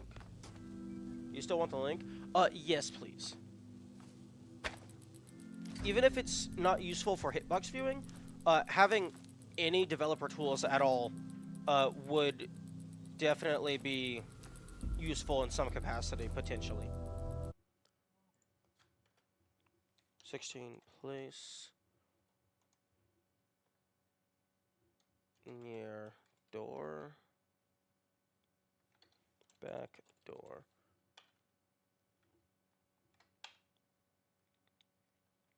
Thirteen, 16. Okay, so 17, 18, 19, 20. 17 through 20. 17, grab connector. 18, link to blue connector. 19, link to blue receiver 2. 20, place on ground. 21, progress wheel.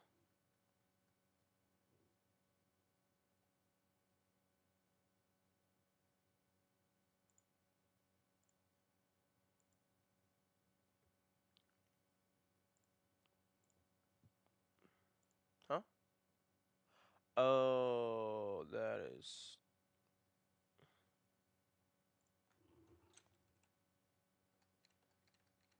Okay, that's actually simple enough to fix.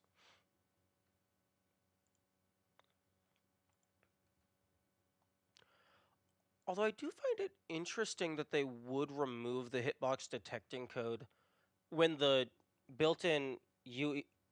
I think that's the...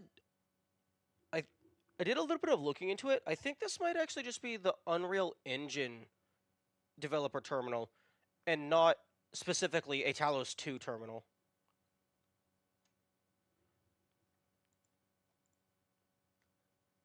And given that the game is already 80 gigabytes, I'm curious why they would remove that. Like, I can't imagine a hitbox viewer is all that intensive compared to the base game. Wait, no.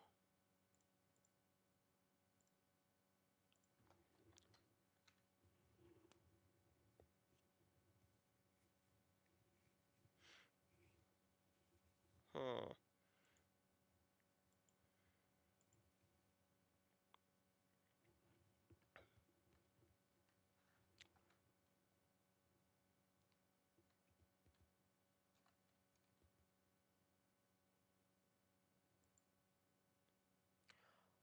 I imagine they probably still have a backup version of a development build that has the hitboxes, but then that would require them to rebuild effectively version 1.0, which would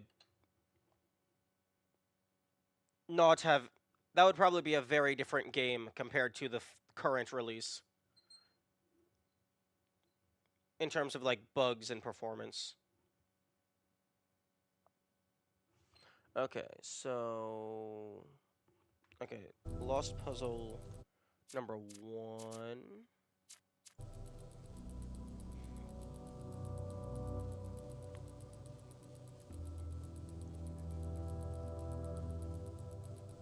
Cluster Tower.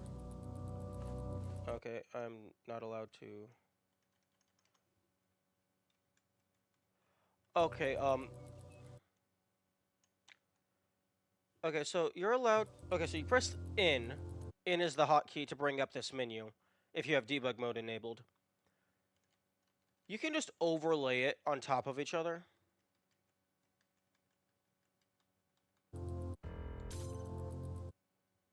You can.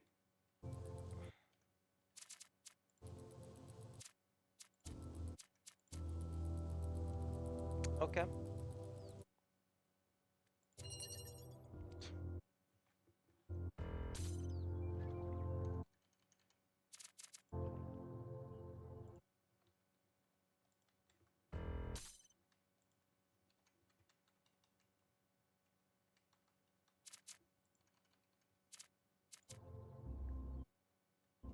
Okay, there we go.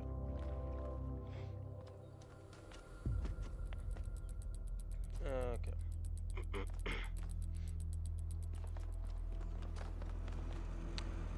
Okay.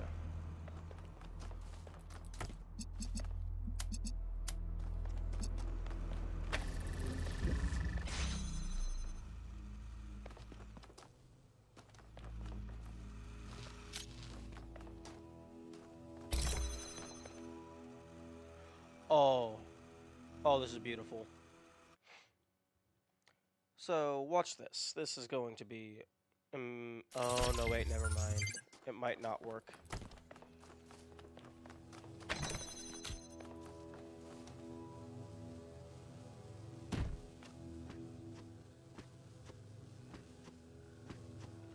Because if you place a box next to these, you can actually somewhat land in midair.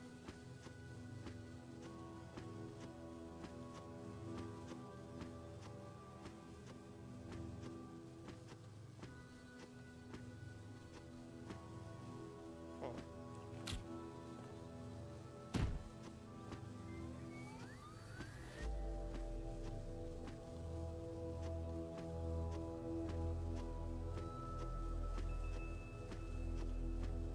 Like that.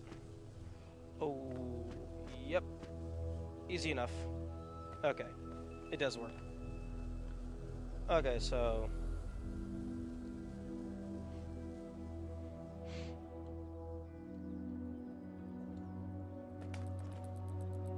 Okay, so that one is trivial. Okay, so 1 to 2. Grab connector. Place on button. 3 to 4. Grab box. Place in front of blue receiver.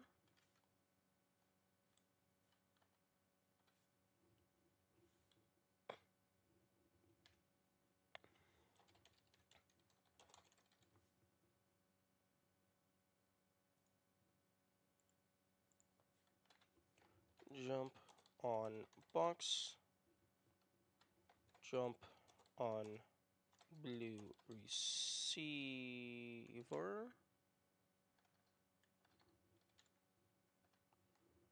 jump on wall, jump over gate. Oh, you love to see it. Okay, so just 5.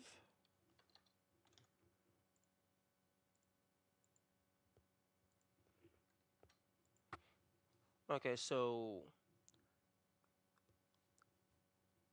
the current 3 highest is puzzle 2, puzzle 7, and puzzle 6. Fortunately, I can immediately invalidate puzzle 6. Because there is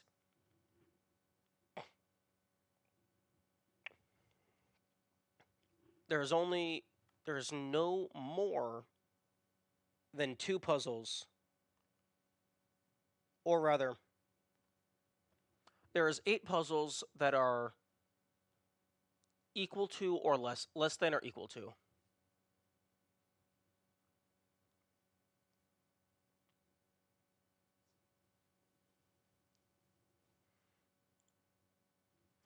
Okay, debug build.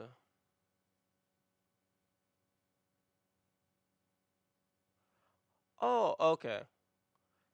Okay, no, I know how to get manifest. I sent the steps? Okay. Some people have trouble with one of the... Oh, no, I know how to do depot download. I usually just use the Steam console. Launch this version specifically and go... Right, show bounds and show collision. Different install the game. Yeah. That's standard stuff. I think you can just run... Launching XC, launch the Steam version. Okay. Okay, yeah, no, I'm quite familiar with downloading old patches of the games. Okay.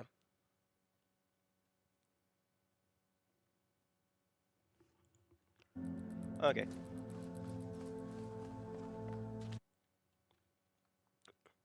Fortunately,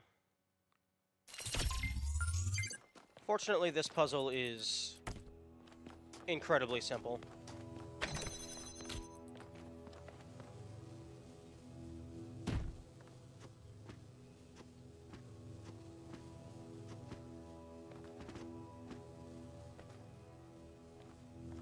You'll love to see it.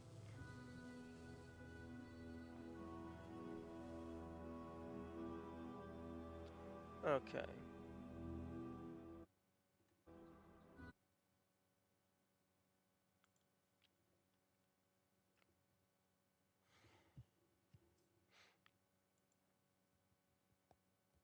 Okay.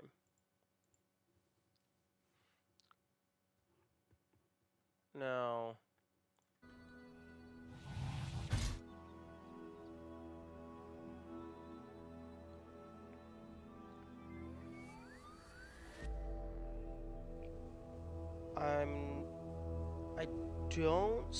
I'm not sure. I'm not seeing a way that this would be able to be made more optimal.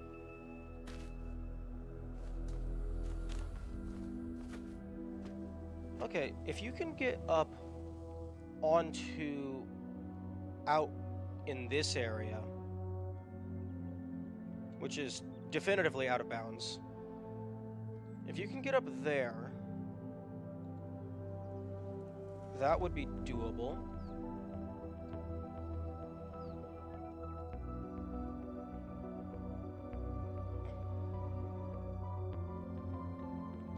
Box can help. Maybe. But the thing about that is if I use a box to help get out of bounds to jump in, you're going to have to basically only place the box once.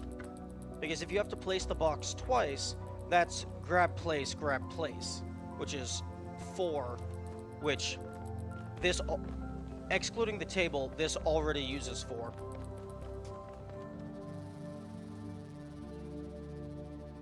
And, well, the more optimal a puzzle gets to, the harder it is to optimize it further. So you'd basically have to place a box exactly, like you'd have to only place a box once.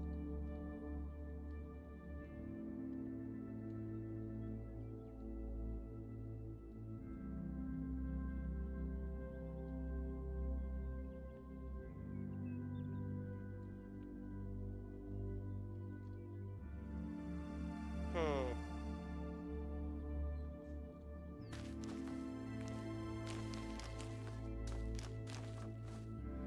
Let me go grab a box, just so I can do testing.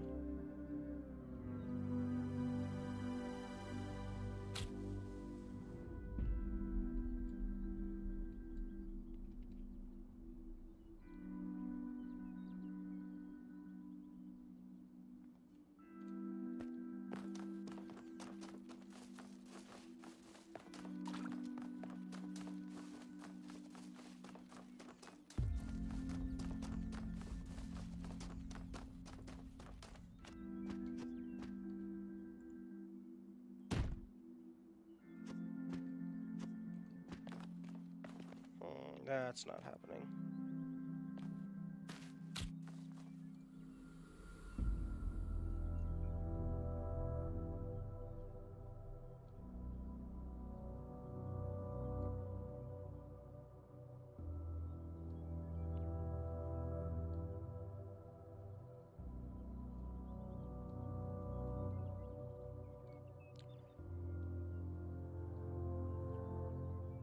Fortunately, it seems that we will not be skipping puzzle number 1, so we will always have a box that we can grab for the minimum possible cost. See, this is a place where viewing the actual collision would be very beneficial.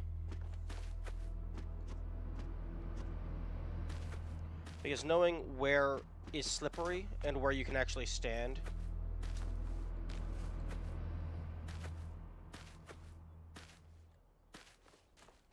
is very useful.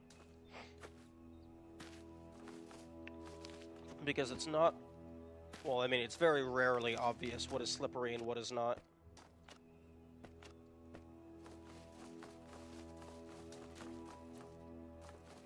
Although, I imagine since that is out of bounds, I imagine most of this is slippery.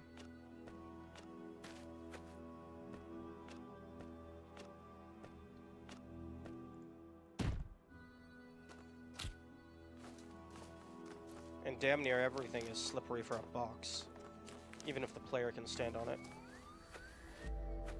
See, like this, something like this, that should be easily able to walk up.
The other corner of the out of bounds you checked while in camera mode, that corner had a bug in the demo build where you could use one of the decorations to go out of bounds.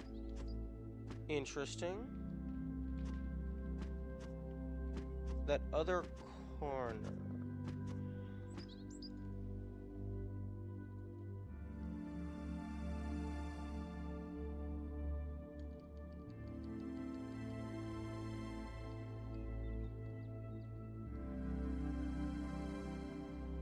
Oh, like near the back of the map? Like, over in this area?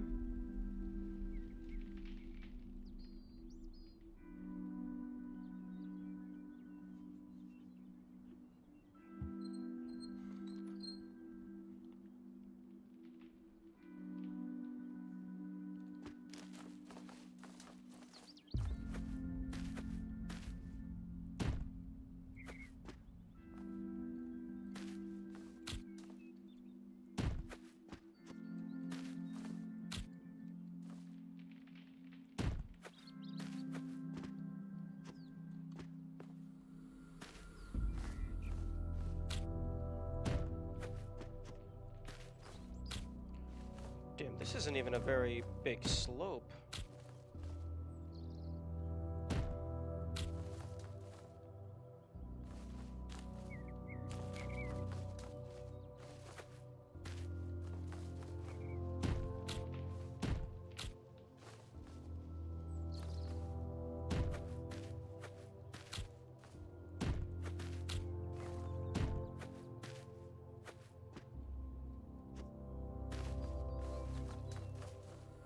There was an elevated surface here before that allowed you to access it. They removed it though. Hmm.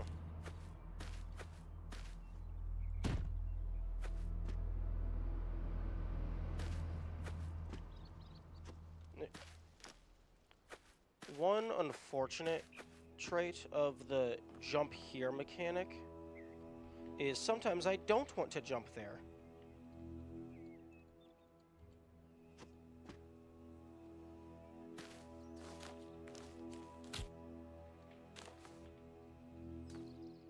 So like part of this ground was a little bit higher up.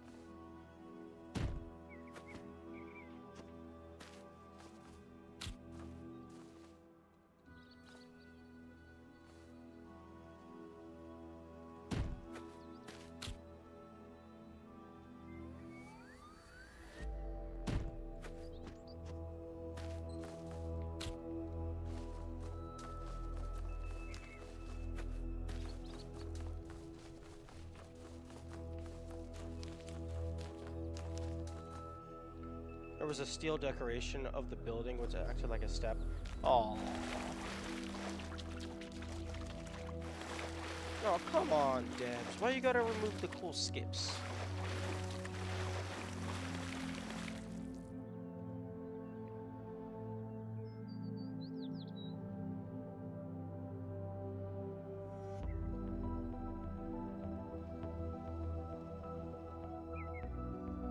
Okay, well, alternatively, if I could get up here, which does not look doable.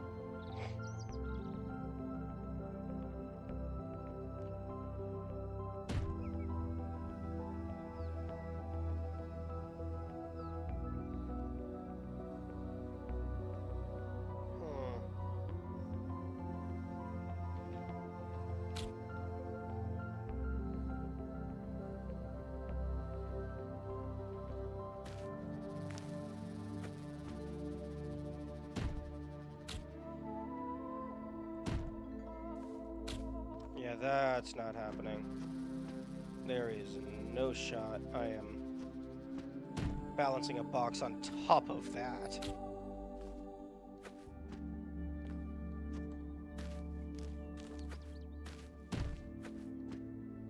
No.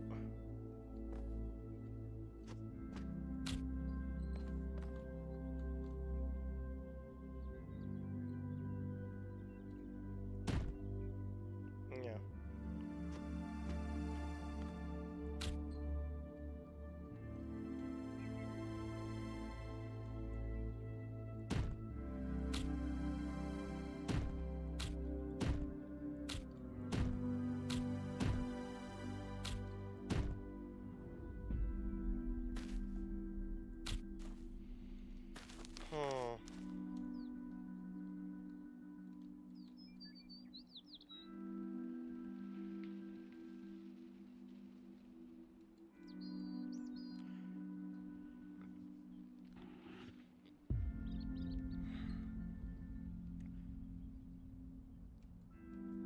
Unfortunately, the developers are very good at their jobs.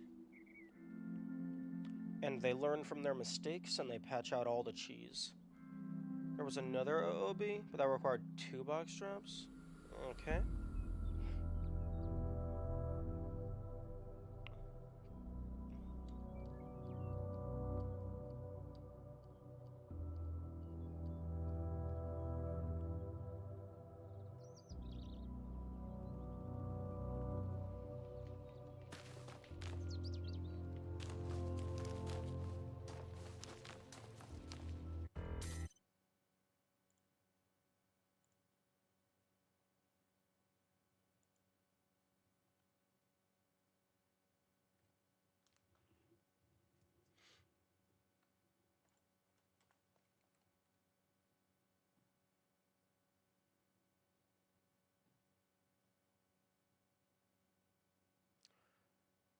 Oh, okay. I think they might have patched out the, Oh,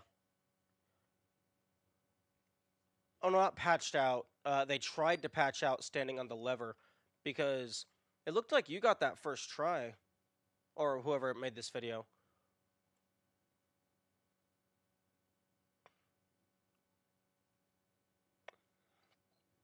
And it was really finicky for me.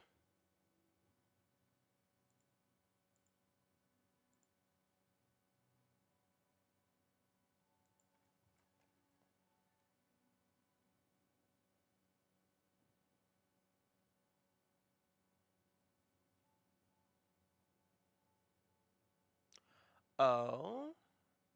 Oh, interesting.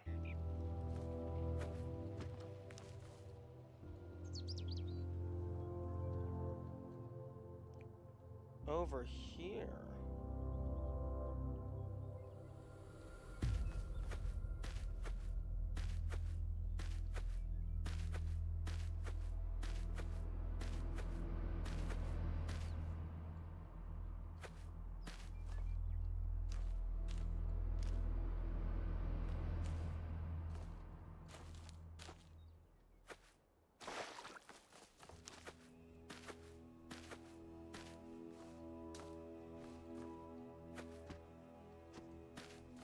Okay. With a good sprint and jump, you can get up here without placing the first box.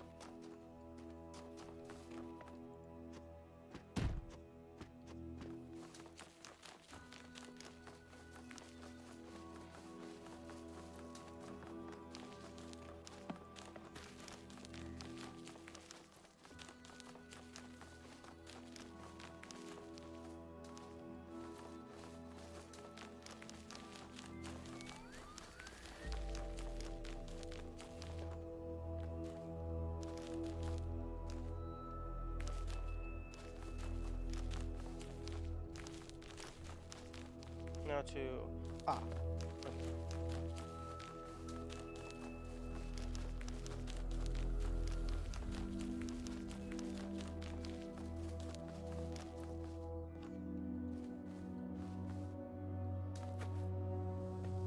Okay. So that cuts it from 5 down to 3.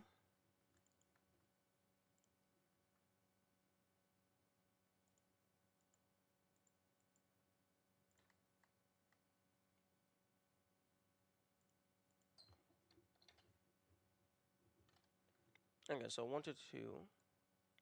Grab box from P1.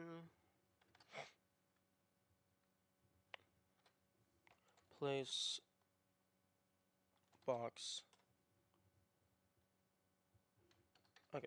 Go to top right corner of map. Use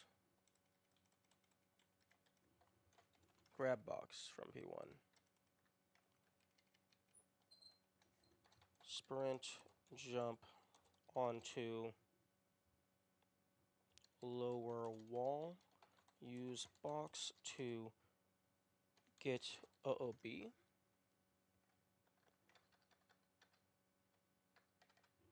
To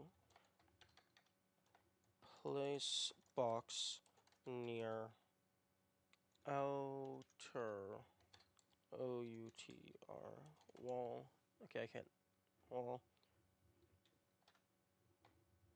Jump on box. Jump OOB.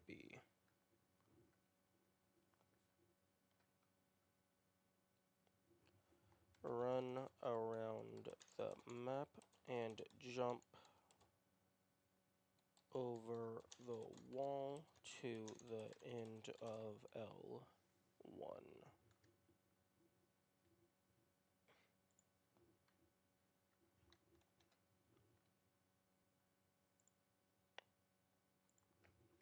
And delete all that.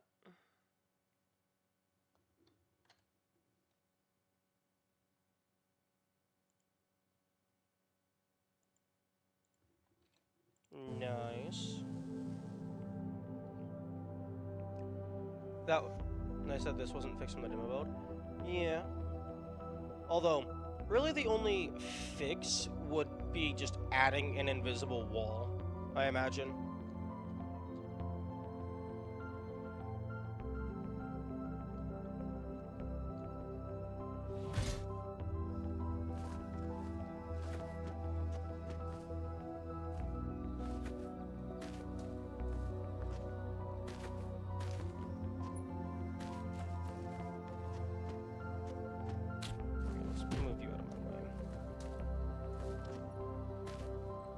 I would think this wasn't fixed because you require a box. The previous one did not. Yeah, no, the previous one was just an oversight in level geometry.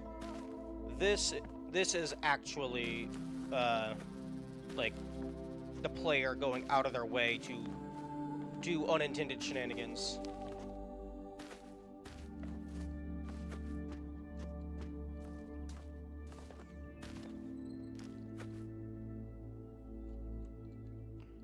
First, let's go ahead and just verify that you are able to stand here. Okay, yes.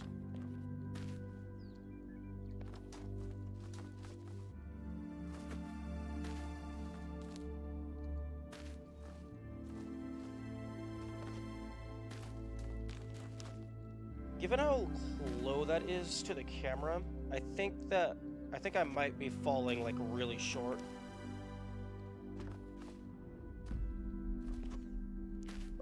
I don't know. That might be doable.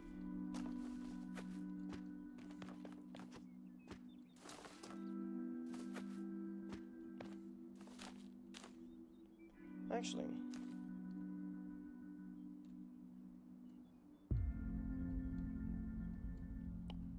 Does the out of bounds outer ring wrap all the way around?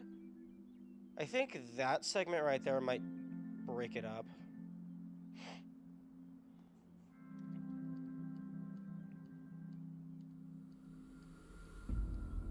Oh yeah, because there's the wall here. So it's two fully separate areas.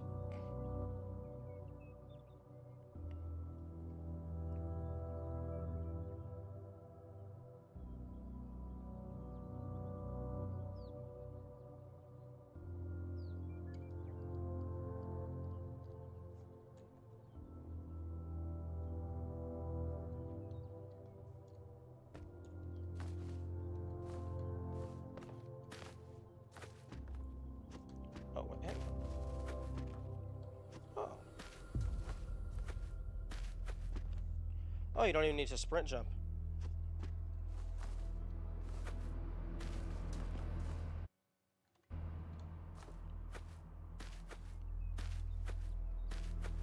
Oh, maybe, I don't know. It's a little finicky.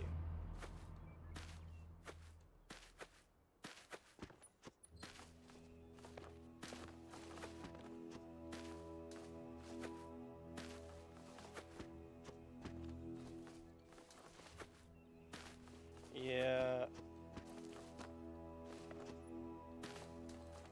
I don't know about this one.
I'm toggling fly a lot, so I'm gonna add that to my mouse.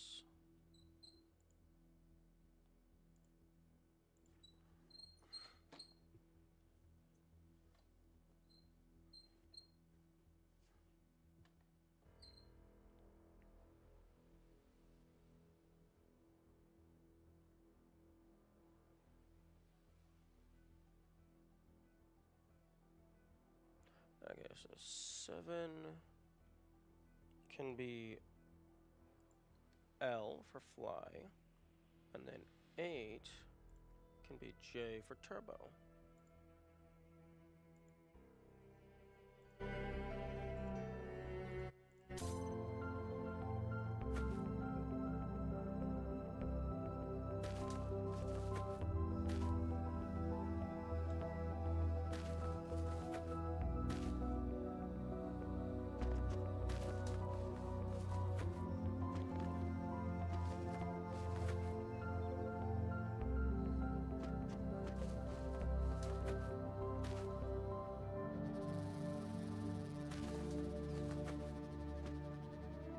How do you add stuff to your mouse?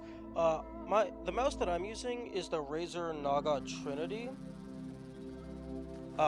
It has a bunch of side buttons, and using the official Razer software, I'm able to rebind them to basically whatever I want.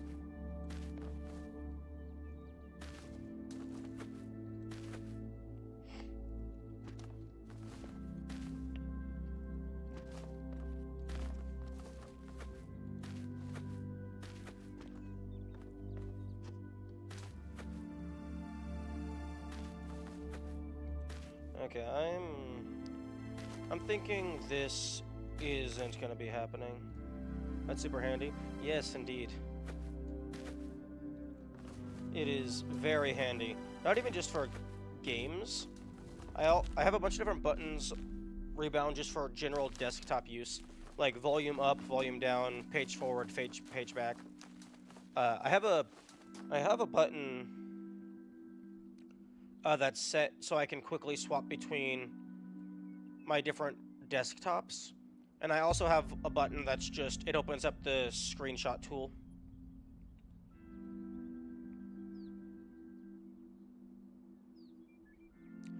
And another thing is, the mouse actually has some onboard storage, so you're able to store your configurations on the mouse itself. So if you ever take your mouse somewhere else, you still have all your configs.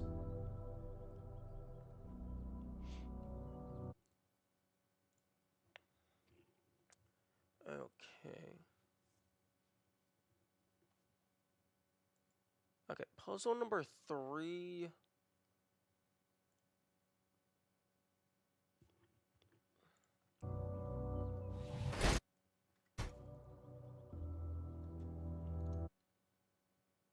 Puzzle number 3 could use some trimming. Although, puzzle number 3 is a very clear-cut one.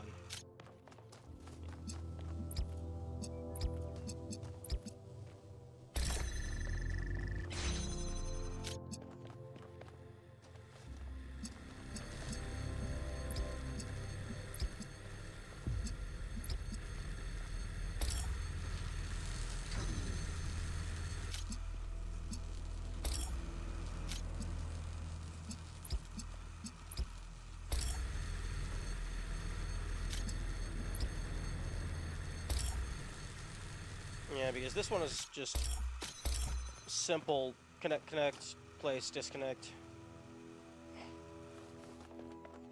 Unless I could maybe get in here with a box. Oh. Oh.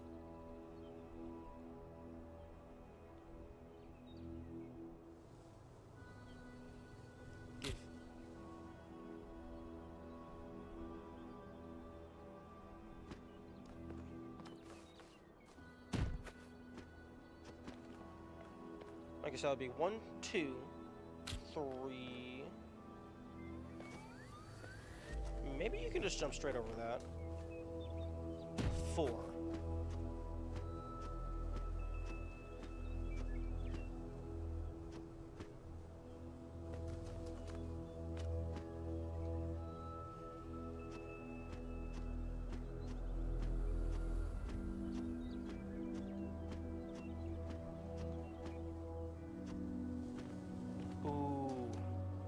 How high up does that extend?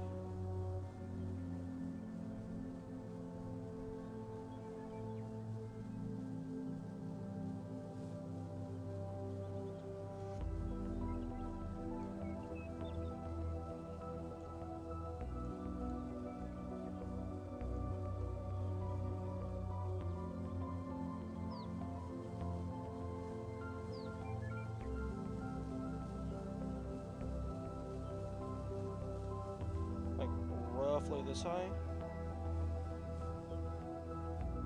Huh.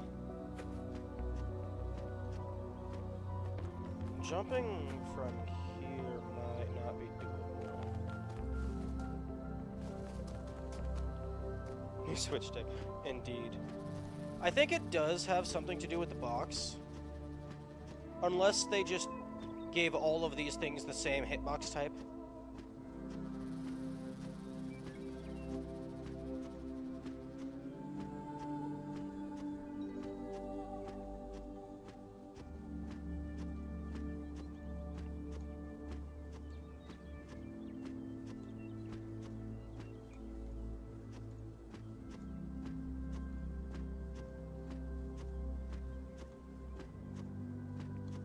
Because this is very finicky compared to what I saw in that demo video.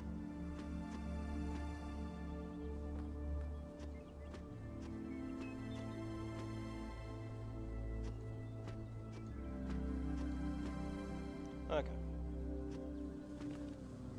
That was pretty close.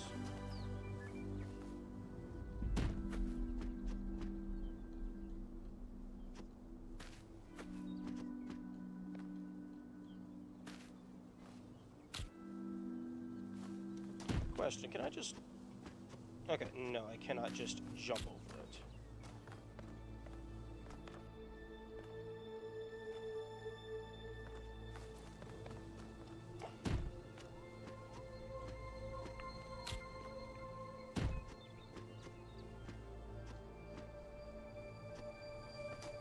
Ooh, that was pretty close.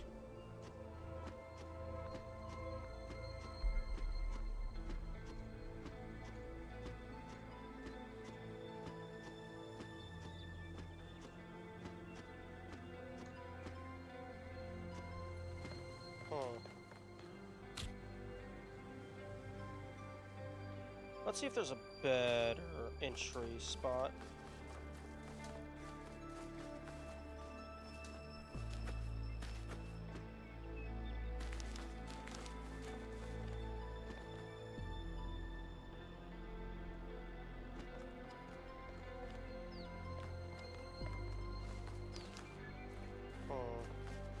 No, these are some pretty solid walls.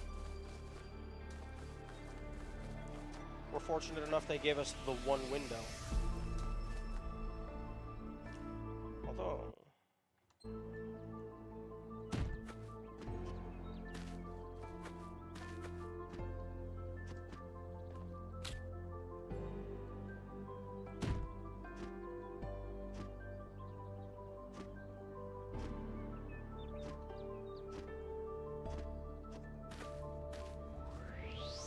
if I could land on the box at this position.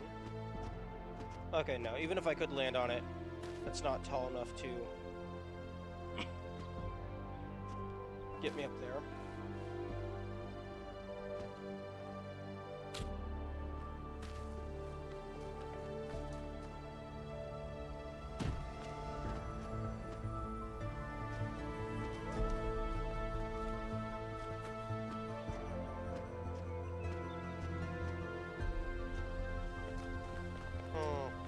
Yeah, I think the door might be just slightly too tall.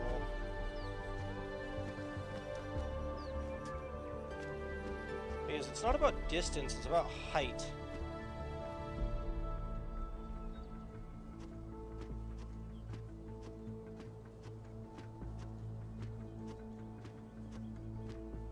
And we only really have the one jump height. So unless it's possible for us to land on the switch higher up,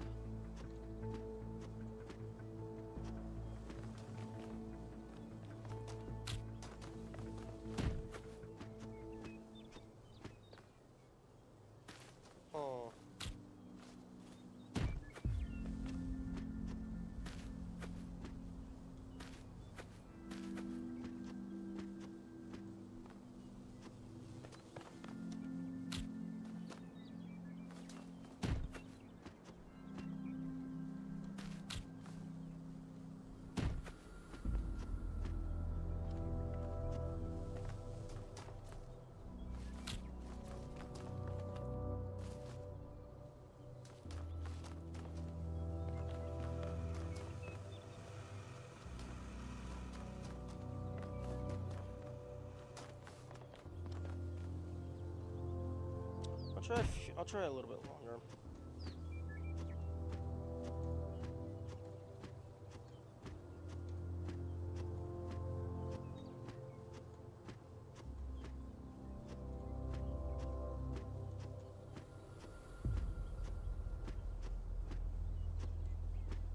I'm trying to see if I can jump from the button, jump from the switch, and then land higher up on the switch.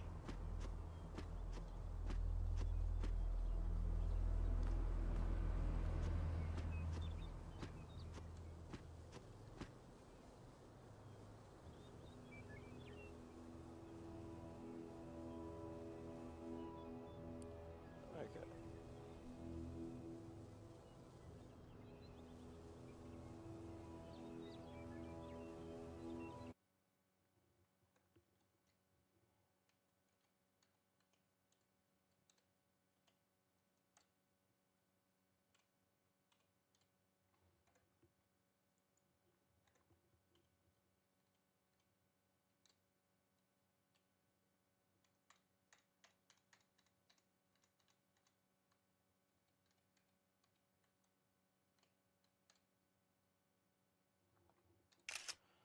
Okay, got it. Got an image, and now let's get back up there.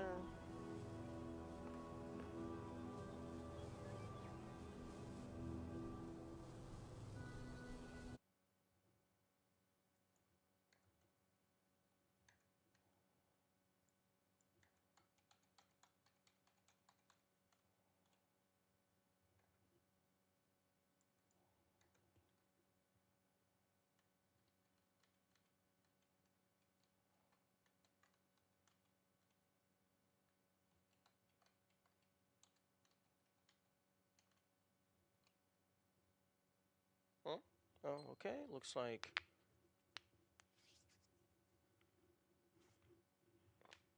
Hmm.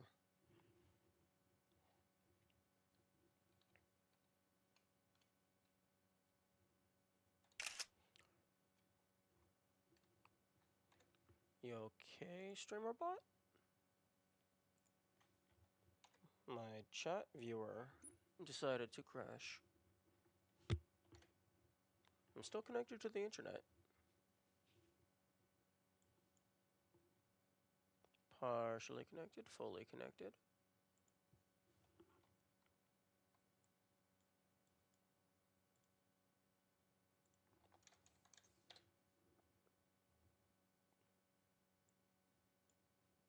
Okay, looks like we're good. Okay, now time to look at those screenshots.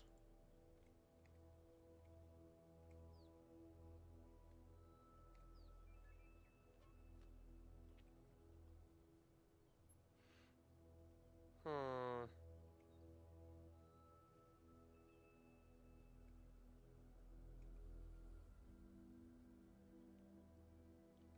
Okay, yeah, no. The screenshots, I can't really tell if they are... if I'm standing at the same elevation in both of them. Too many different parts of the model and camera rotation and position. Is there a way that I can just view player position directly?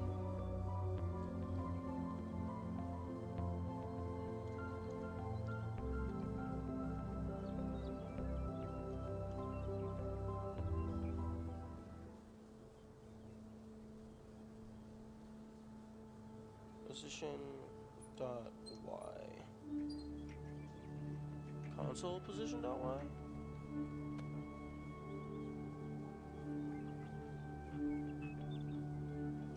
Achievement persistent was earned but not awarded due to cheating.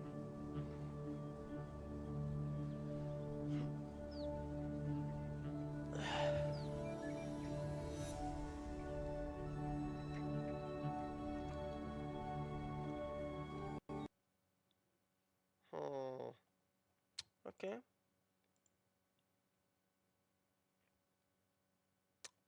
Game crashed again.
gonna see if I can use fly to get onto this, to see if it actually does require the box.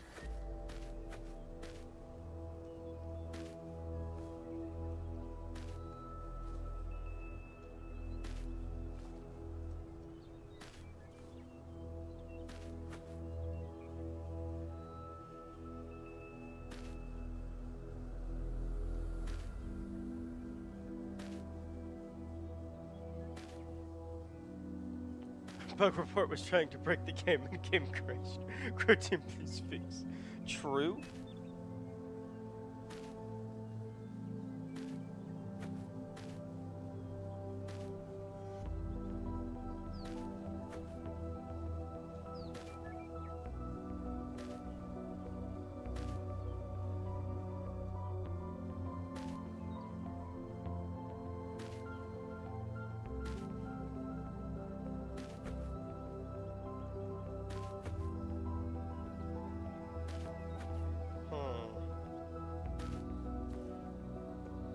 Fortunately, the game just has a built-in feature that allows you to just automatically send a bug report.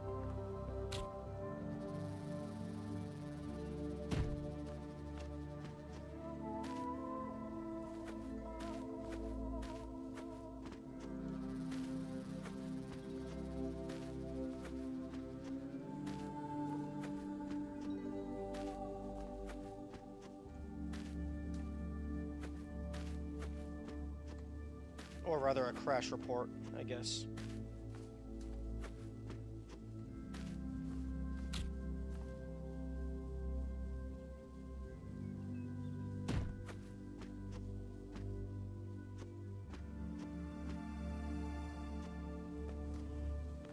Yeah, the player's jump height is the same every time. I mean, with the exception of just the jump here. So I don't think it's going to be doable to use this switch, unfortunately.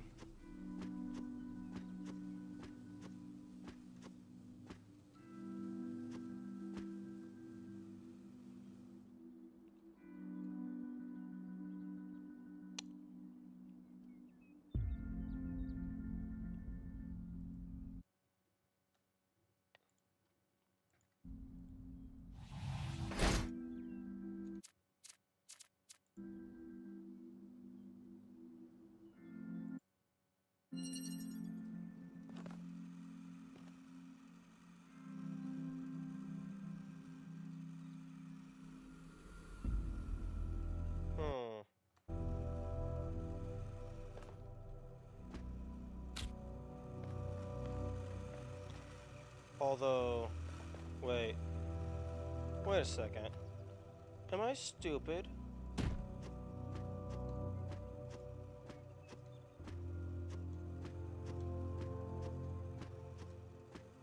Let me... So what am I doing? I know I can get up here.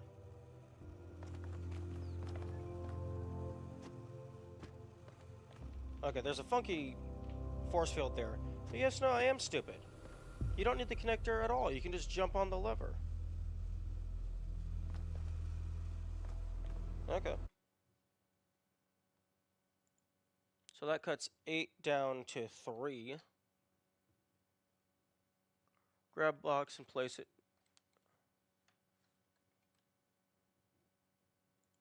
1. Grab box. 2. Place in front of switch. Jump on box. Jump on switch. Jump on wall.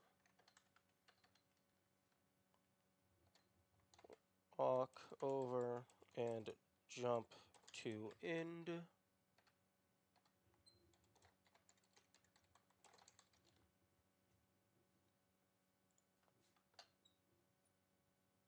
Okay.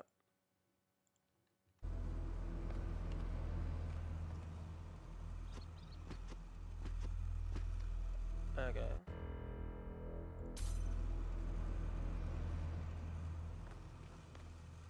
Although, if it would be possible to get on this without the box, which it doesn't look like that is doable.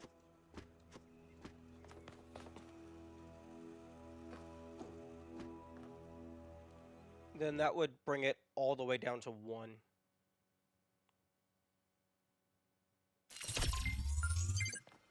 Okay, yeah, no, the box is definitely too far away to jump on top of. And these walls are super tall.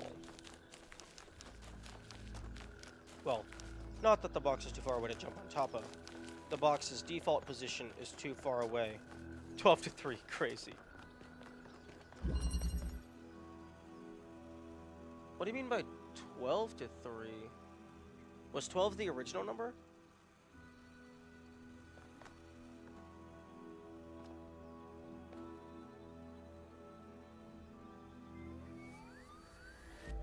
Yeah, I haven't really been keeping track of the individual progress. 12 was the original I wrote in the shot. Okay. Yeah, that's one thing that I feel that I should get better at, documenting the actual progress, as opposed to just overwriting the old data with the new, more optimal data.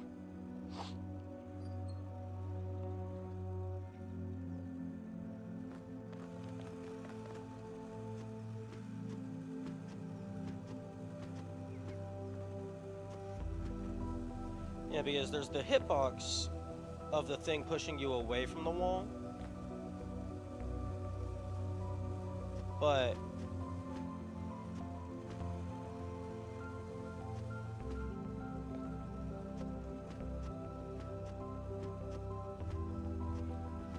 castling was 14. How much was it? Castling is still 14.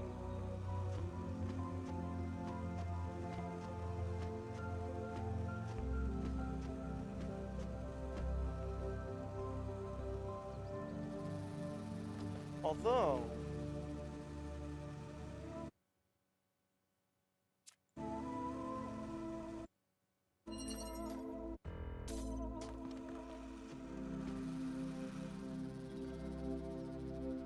okay, it would cost me.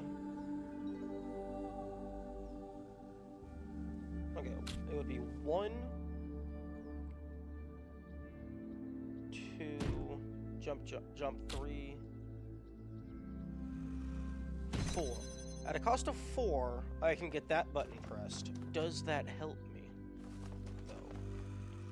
So it'd be 5, 6, 7, 8, 9, 10, 11, 12, 13, 14. No. It's the same value.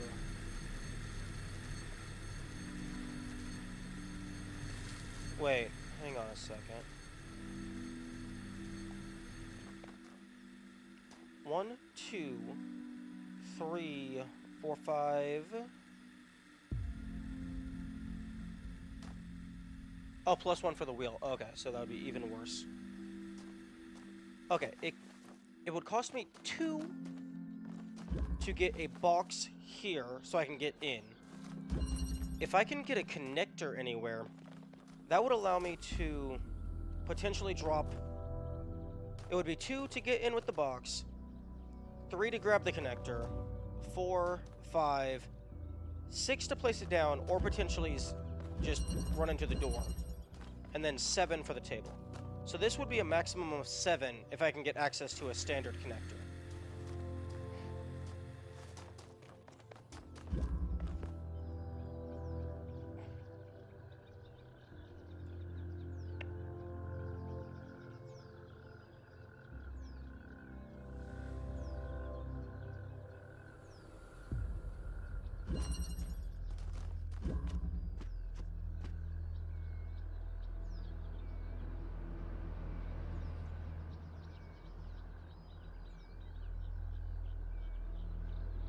Did you find the second spark in this area yet? No, I did not. Although, actually, I'm gonna test something. Okay, disable develop. Actually, enable. Disable cheats.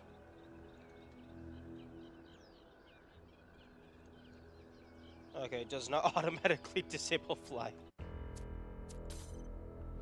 Okay, disable cheats.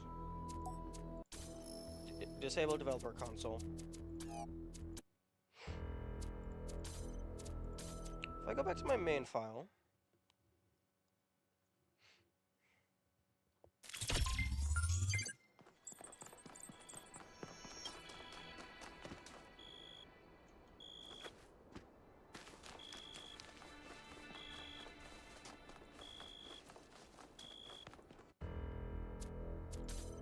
For the compass,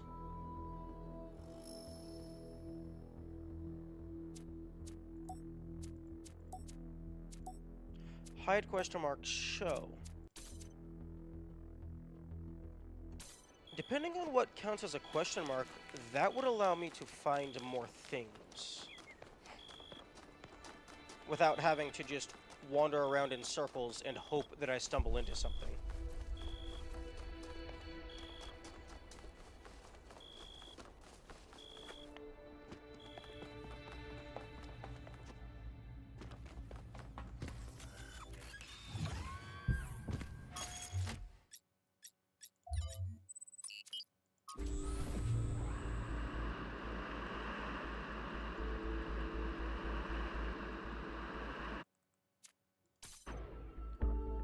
Pretty sure compass doesn't show sparks.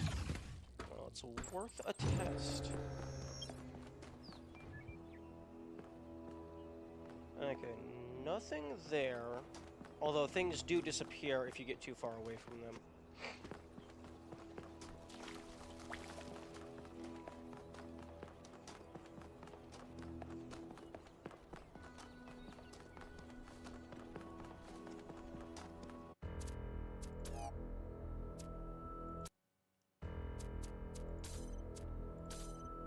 No, fuck off. I don't want the DLC just yet.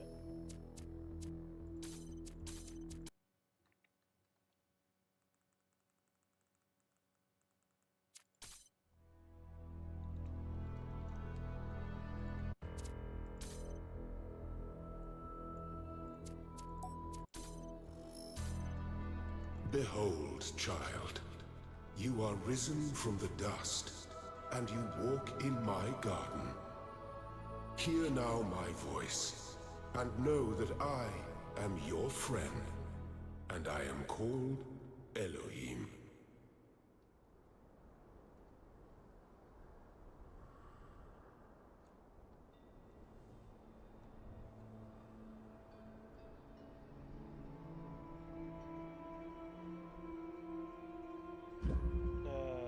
It's not where I wanted to go.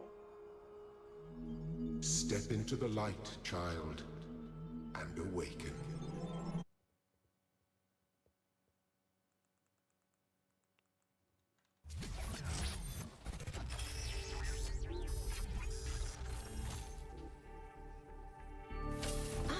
You're awake.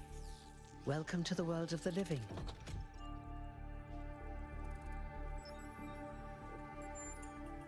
Oh, you're polite. What a rare combination of traits. If only the algorithm produced more people. I'm pressing Of numpad course. 7. You want the short version or the long? All right, let's see. You're welcome. If you have any more questions... Oh, one more thing. Like all...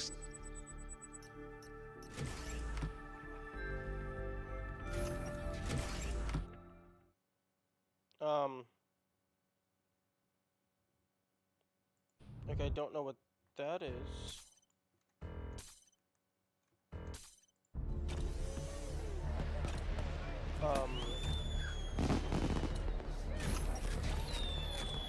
Okay, apparently I can just... It's 1K. Okay. I don't know what those hotkeys are doing. Oh, it's moving between different NPCs. And yeah, interconnectivity is... it's whack.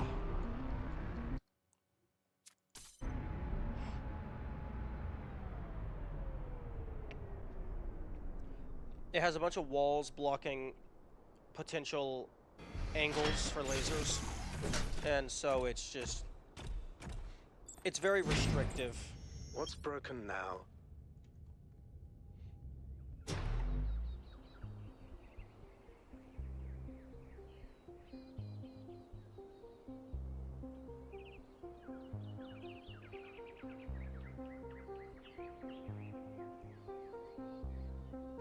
Wait, what am I doing? Oh. I guess I have to actually enter it proper.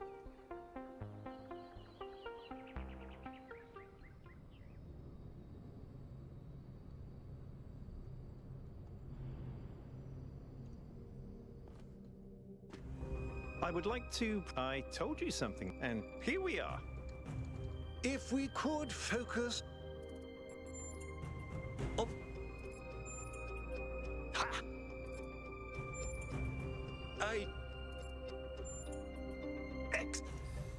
Before you set out so hastily, do... So... okay. Play.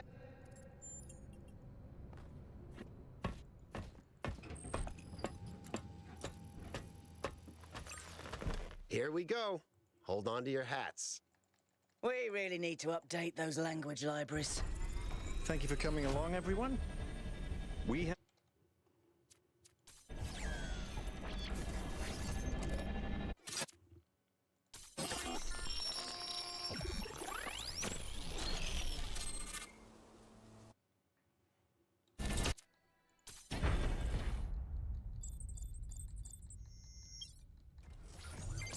All right, everybody.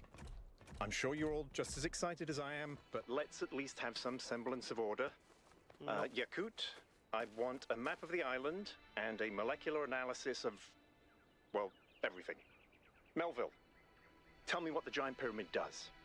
The rest of us will start exploring.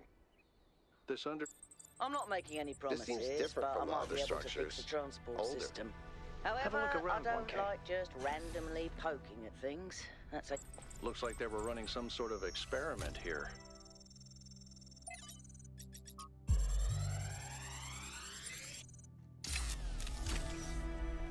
Thanks, 1K. Let's see what we've got here.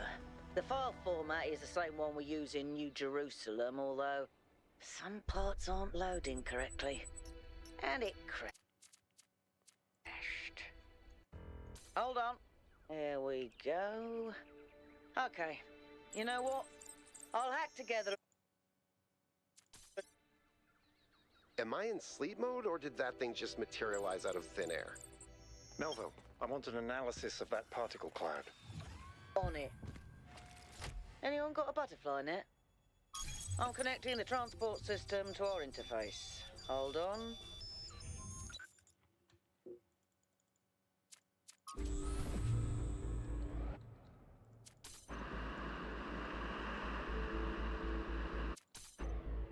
Okay, here we go.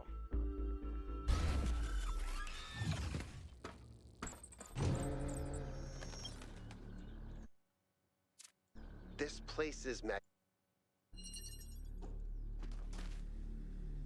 Is that a puzzle? Why would there Why do be we a reset? puzzle? Let's solve it and find out. 1K, go ahead. I have a reoccurring nightmare just like this. I can't remember. I've been playing around with this machine that absorbs the particle clouds. As far as I can tell, it uses the energy of the particles to build giant tetrominos? Puzzle 7. Excuse me?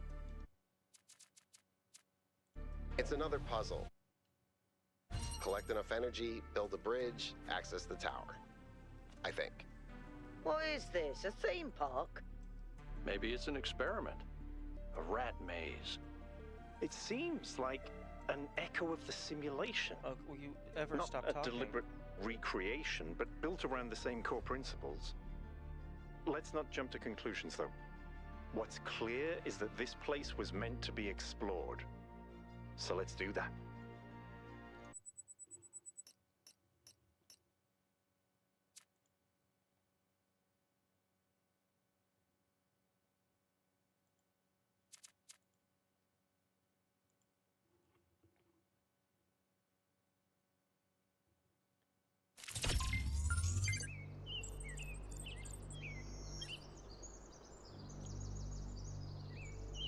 Maybe I was trying to reset map state or something?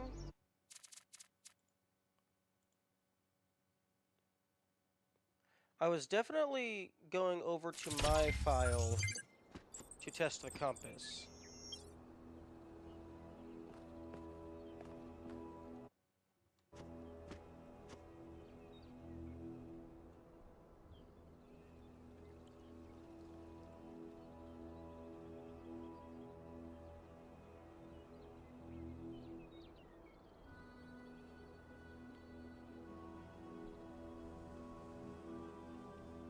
Fortunately, we don't ever have to do E1-8 because we can just jump over the back. Okay. Castling, alternatives, self-sufficiency, and interconnectivity. Fortunately, we do not have to do alternatives because the three most costly, two of them have the same value, so we can just ignore one of those. Unless self-sufficiency can be made cheaper. Unless one of them can be made cheaper.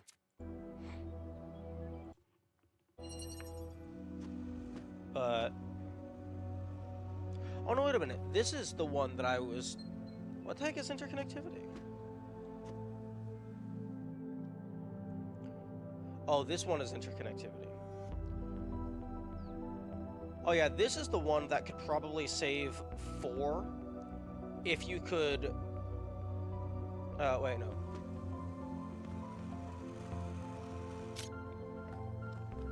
If you could place a button next to this and still place the item next to the button to hold down the button. But I think I did a little bit of testing, and even in this scenario, where it's not even close enough to press the button,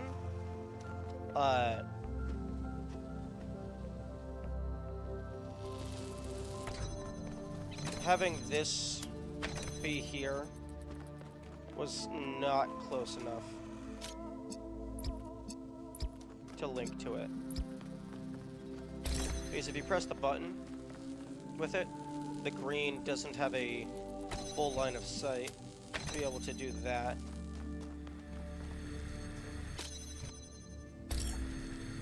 But I mean, even putting it a decent ways away from the button, it still doesn't connect because the wall's just too long.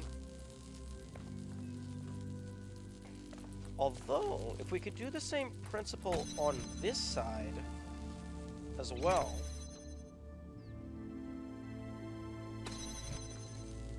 But the only way that I know of to place something on a button without it snapping to the middle is if there's already something on the button. And then you can do something like that.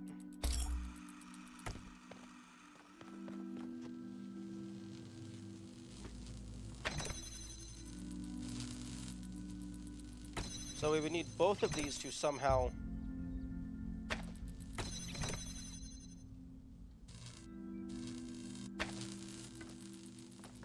be on the edges of the buttons.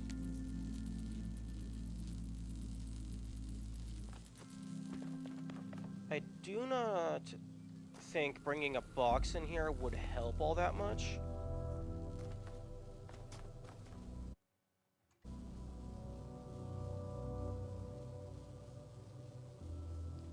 Yeah, because... actually, hang on. Maybe? No.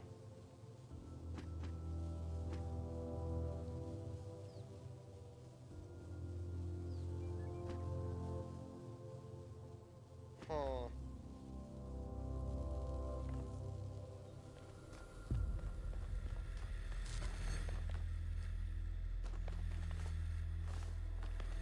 If we could get up onto the walls in any of these areas,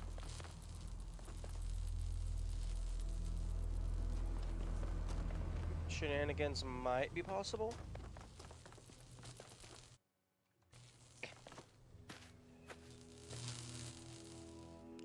Okay, give me a box.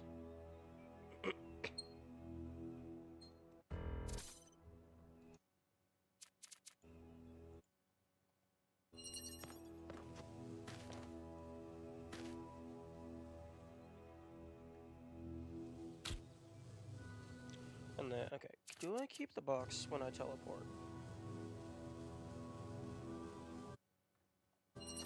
I do.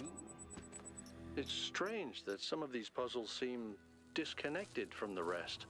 Like it's all unfinished. Or still evolving.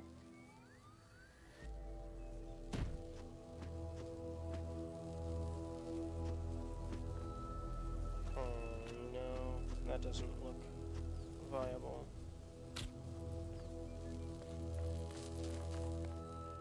I can get onto this.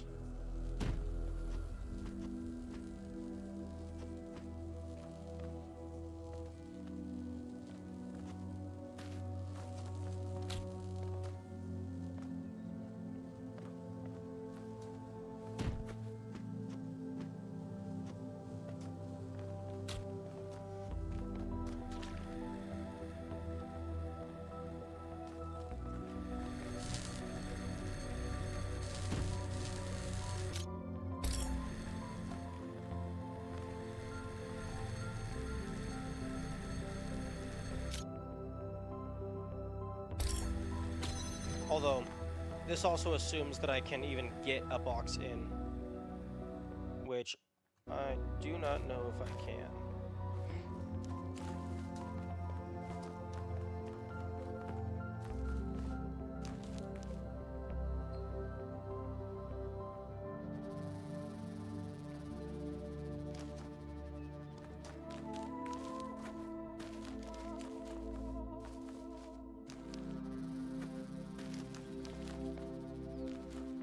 And these walls are very good at their job.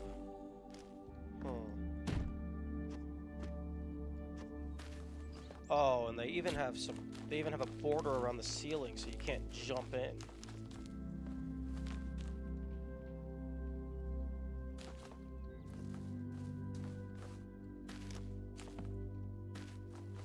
Yeah, I don't think I'm getting a box in here.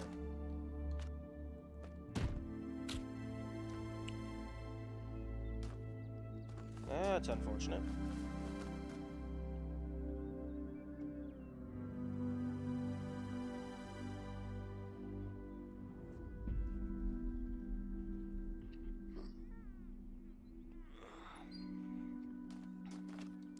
Also, I am anticipating that all of the Prometheus sparks are going to be used in the end game.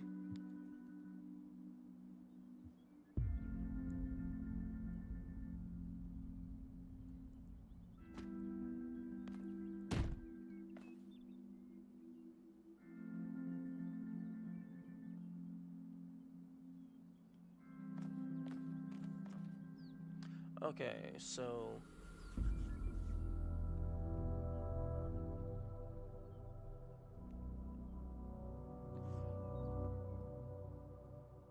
I am going to go ahead and just remove this little note because the cost of the box is effectively free.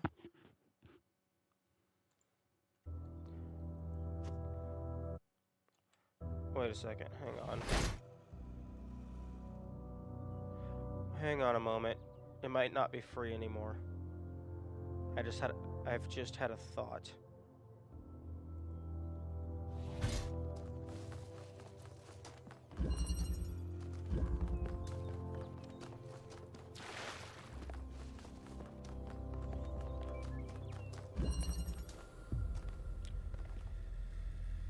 you jump into 7 with the box from one of the cliffs?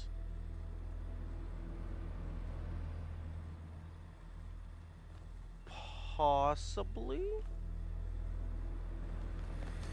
That device was not in the simulation. One moment.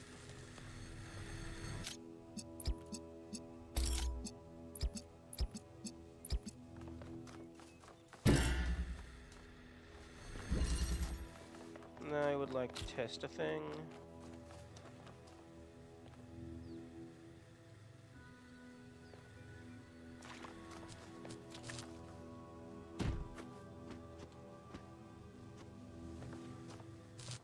Okay, no, I don't think that's gonna do anything. Okay. Huh.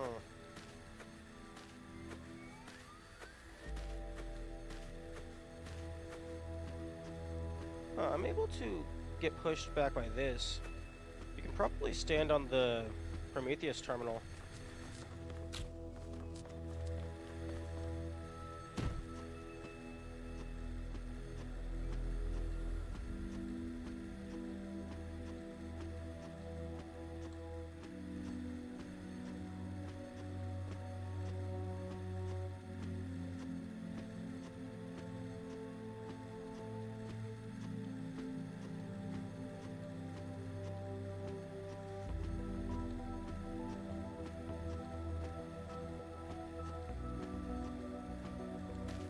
Yeah. Number 7.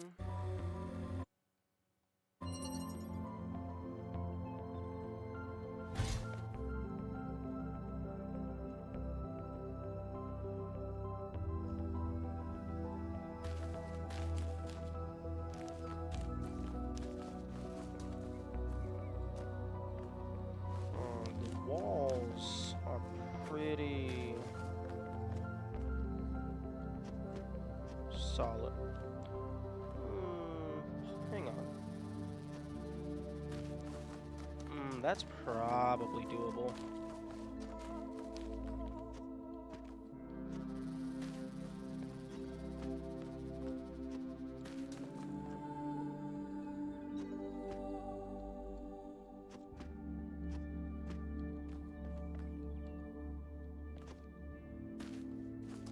Hmm.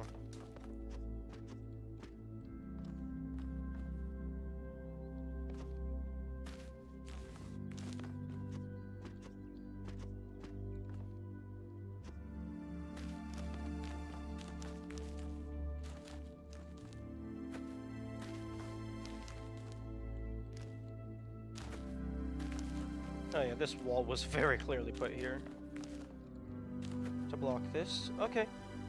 Okay, you can get the box in. People actually did break into 7 this way? Okay.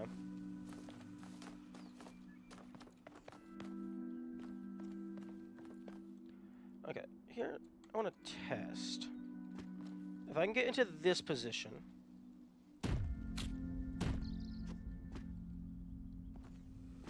Okay, that's gonna be too far.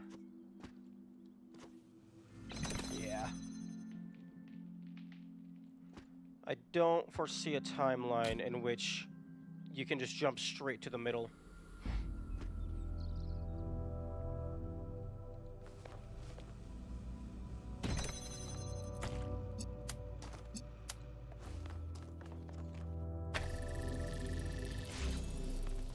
Okay, so that'd be 1, 2, 3, 4, 5, 6.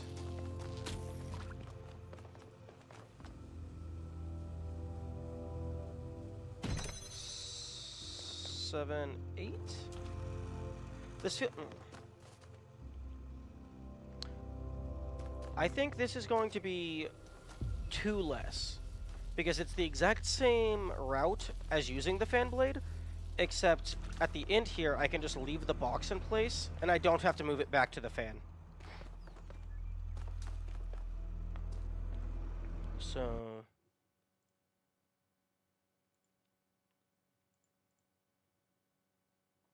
can the box be used for climbing? Maybe.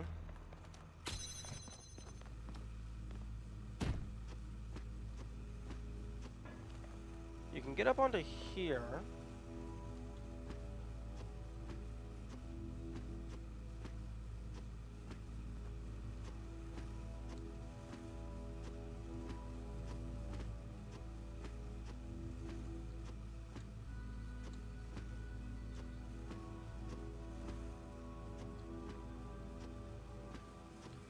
How did I? If you get up there with the converter, you can just use it without using the Ooh, true.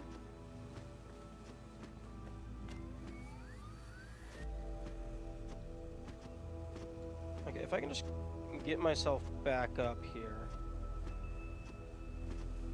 How the fuck did I get up there last time?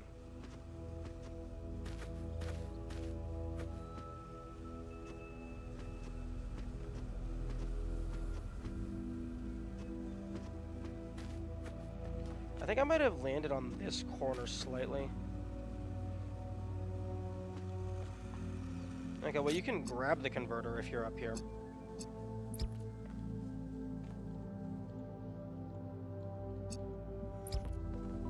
Although you can't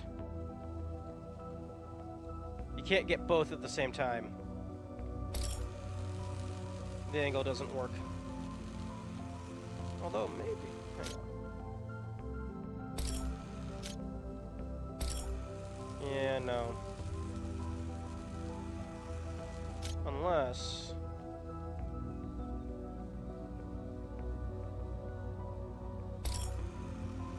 Nah. Why do you need the fan? Because the fan is how you get up to the table itself.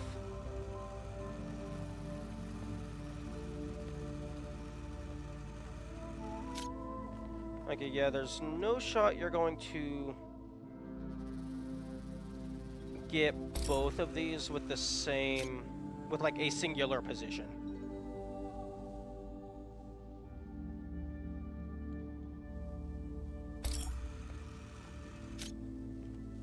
The angle is just too bad.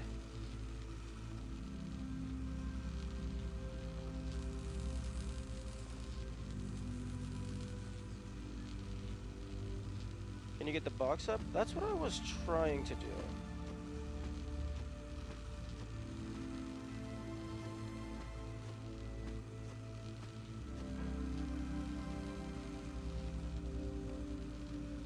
Okay.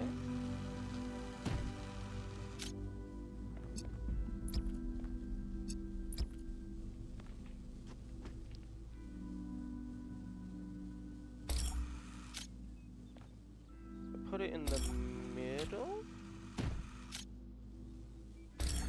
Okay, yeah, if you put it in the middle. Okay.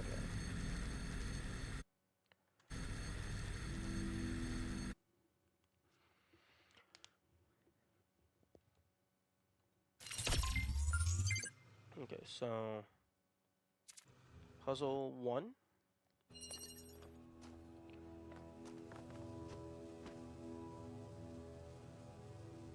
So how many for that? Let's find out. Although...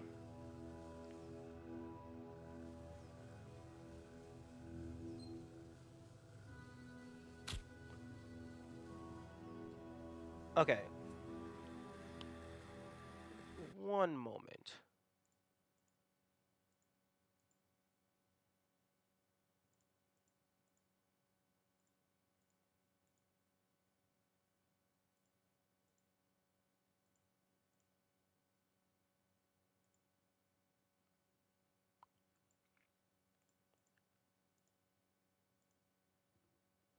Thankfully, like I said, this isn't a speed run.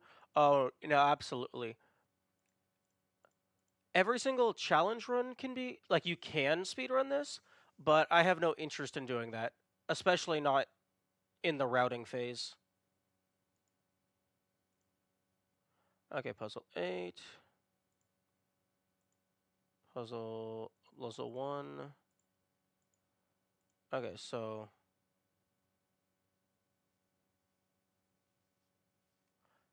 Okay, so puzzle 8 uses a box from P1, place it behind, and then Puzzle 1 also uses a box from P1. But luckily, both of those instances never placed the box into a location that is no longer accessible. So after I clear these, I can just go and re-grab the box. But, I mean, that wouldn't be the fastest way of re-grabbing the box, but I don't care about fast. Somebody else can do that if they want.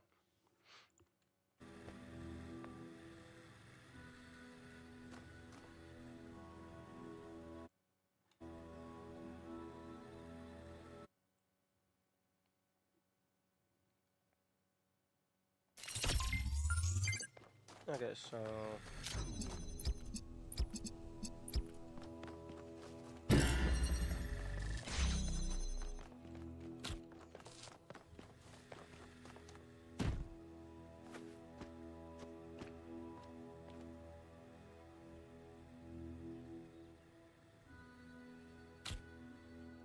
Because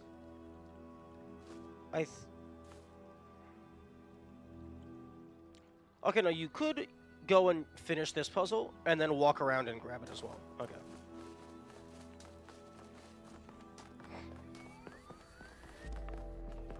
Although I should definitely test if I'm actually able to carry it all the way. I assume I can, but you don't want to get to the actual real run and then realize that all your notes were wrong.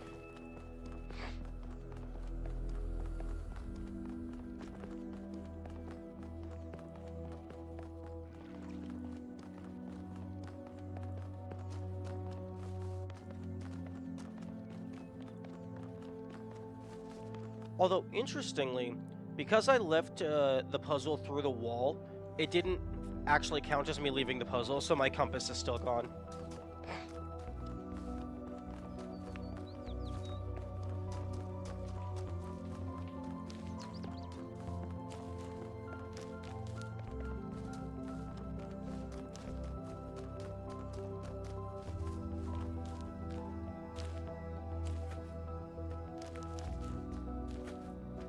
Okay, so that's one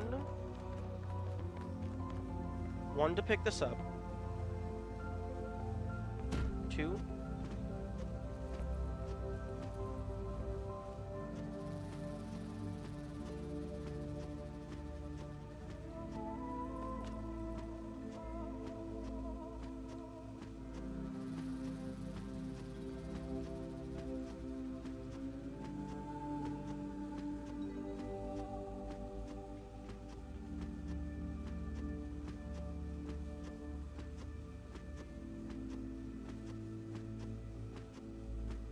That's a finicky jump.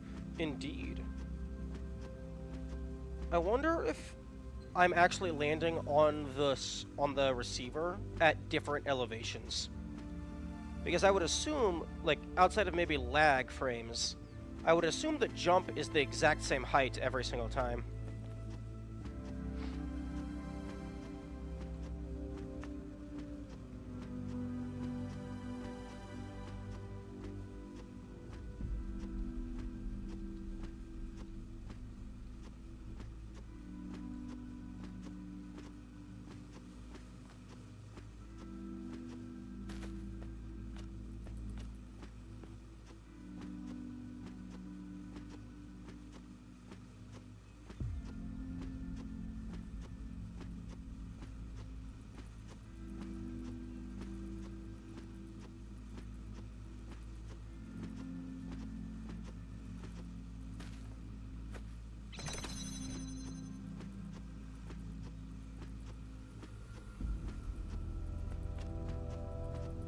Okay, there we go.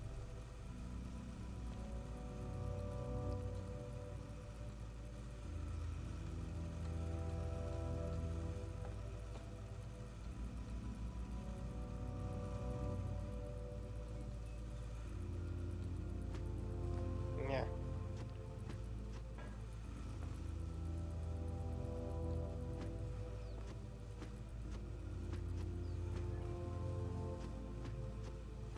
I think the standing on it normally is just like slightly too tall,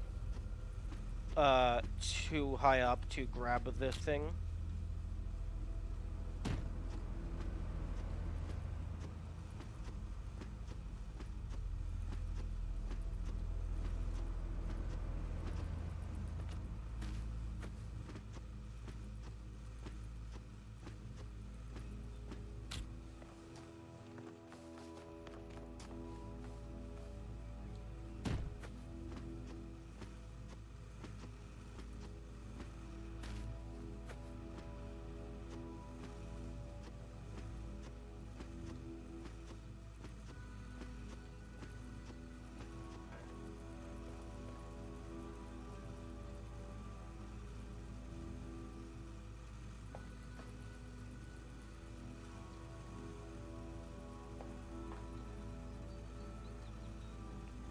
Yeah, you have to be standing like super low.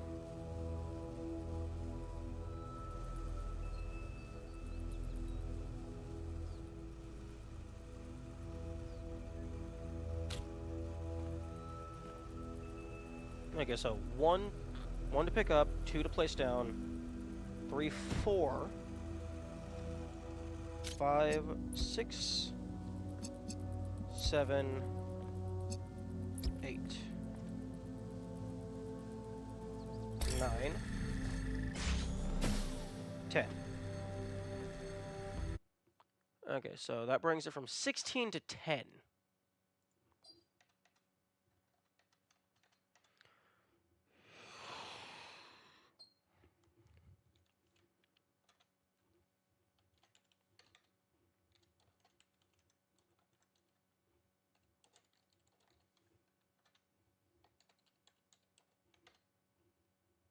A pretty finicky 10, though, indeed. But, fortunately, it's finicky in terms of what you have to do, but there is 0 risk of failure, so there's no chance of a reset. And then you'd have to go and grab the box again. Although, actually, assuming you're doing this in a full game run, and you're allowing yourself to back up your save file, you would have to do Puzzle 1, Puzzle 7, Puzzle 8, and Lost Puzzle 1 all in a row without any mess-ups, because if you have to go and re-get the box, that's an extra, like, 2 or so grabs. Doing Puzzle 7 will lock the box inside, which means you have to do that one last.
Okay, so it's 1 to 4, 5, 6, 7, 8, 9. So 5 to 9.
Minus 6,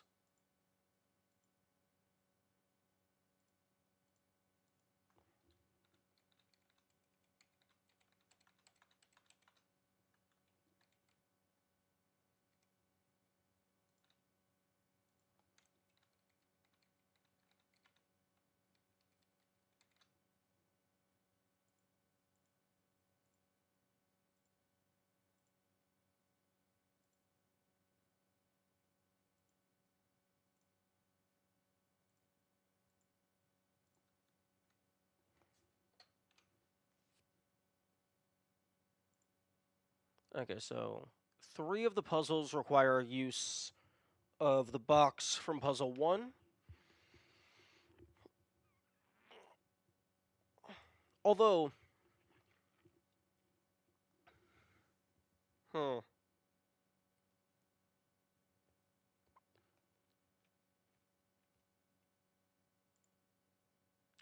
I don't think you could get the box from here out.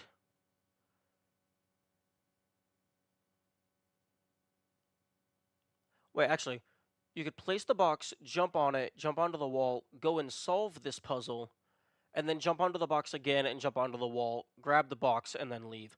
Okay, so you could. There's a box in puzzle 1 and puzzle 4 that could be used for those.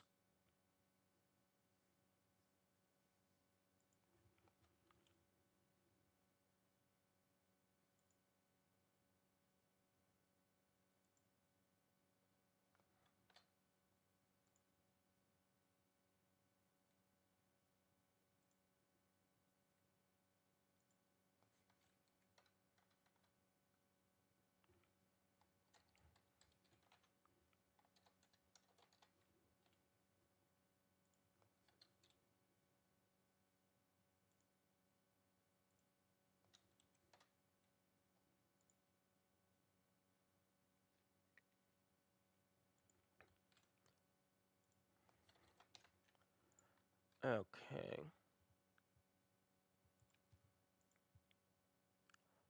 Well, since that got that down to 16, that now solidly slots alternatives into one of the 2 puzzles in E1 that will not be done. Thankfully. Because no. No, fuck no.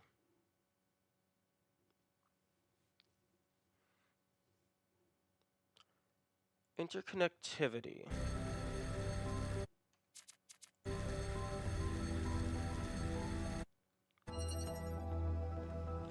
Right. This one could maybe have shenanigans, but yeah, it feels pretty cut and dry to me.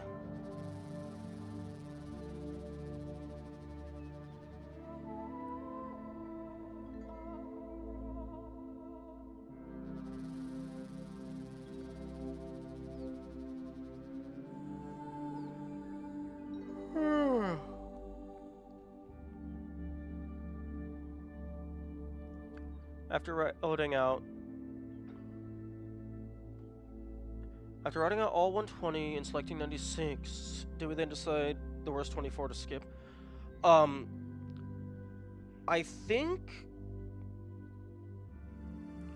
don't think we decide anything, because you do all 120 puzzles, you try to minimize them as much as possible, and then just categorically, mathematically, the 2 most expensive in any area are automatically discarded, and then the 24 most expensive overall in the remaining list is what you use the sparks for.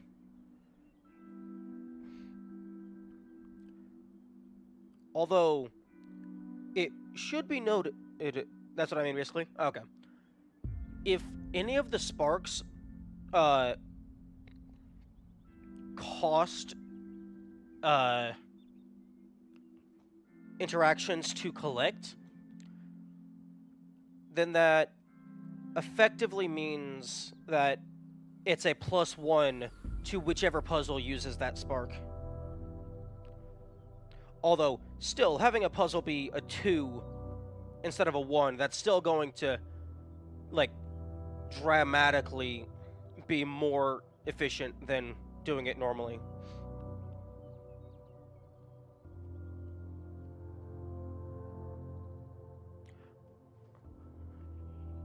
Okay.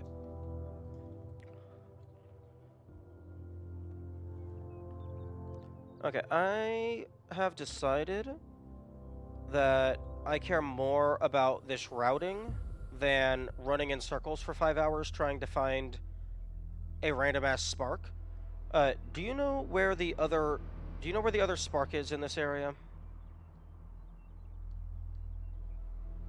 I found the one over by puzzle 3. I don't know where the other one is.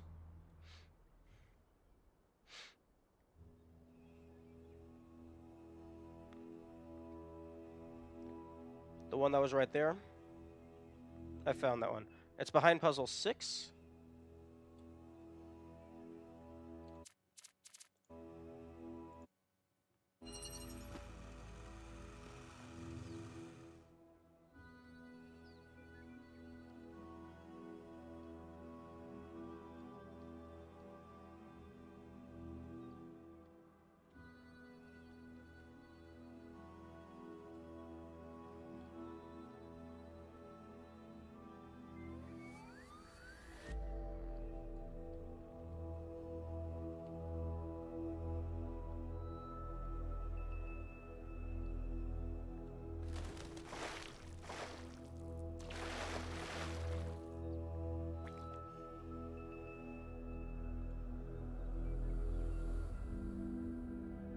Oh.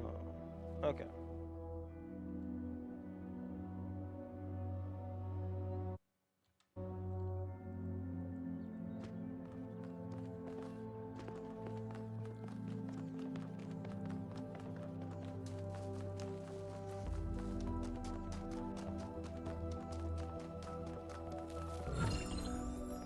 Okay. Easy enough.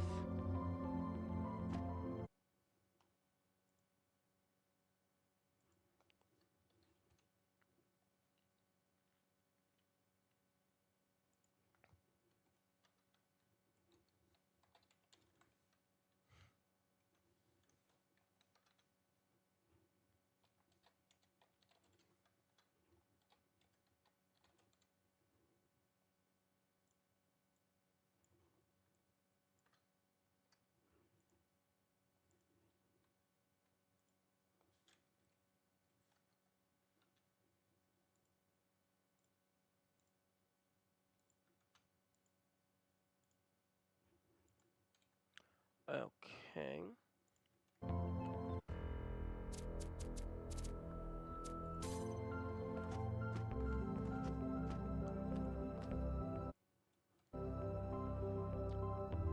Okay, I think...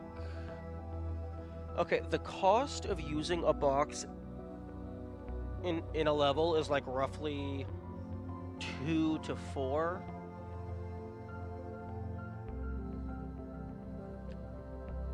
Puzzle number 2, reconnection.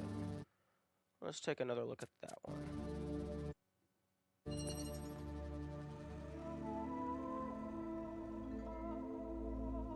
Ooh. Wait a minute. Hang on. Reconnection can pause. Alternative option. Okay, so alternative option is 1, 2, ignore that. And then you jump up on here.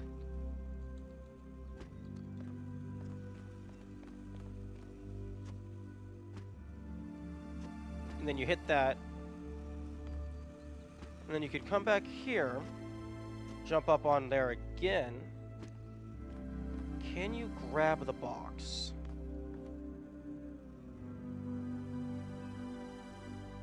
If that switch would fuck off. Because if you can get this box out, just standing here,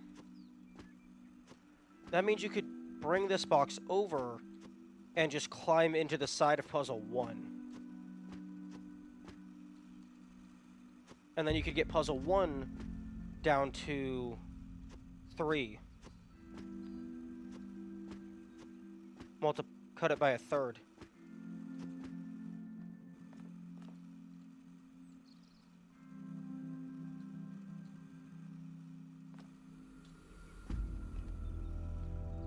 Can you grab the box after being on the switch? I don't think you can.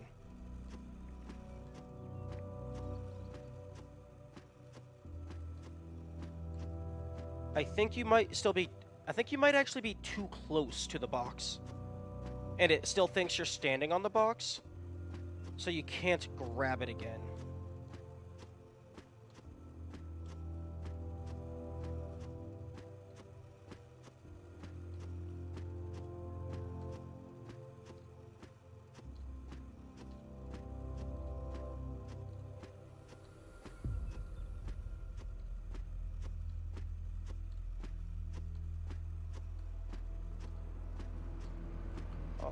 Come on.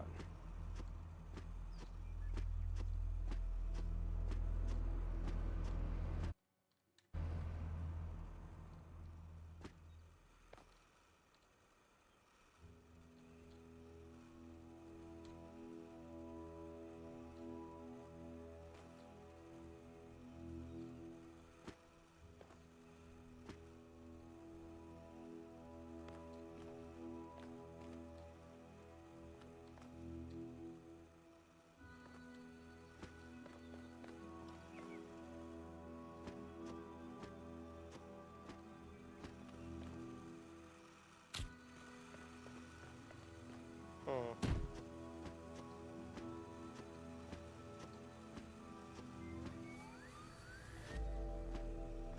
Nah, I don't know if that one would work.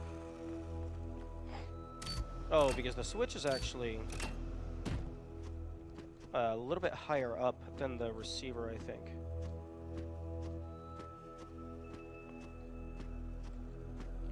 I think the switch is also more finicky than the receivers.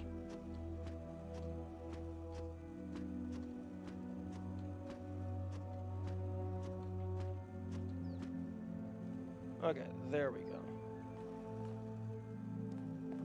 Actually, I think the switch's hitbox itself is just in the way.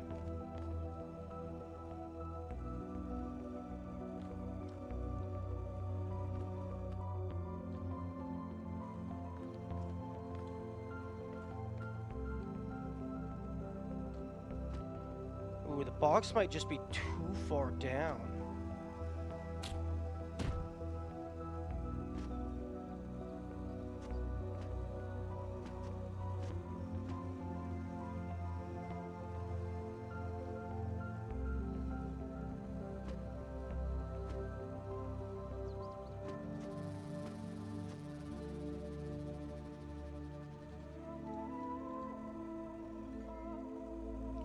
Oh, yeah, no, the box is way too far down.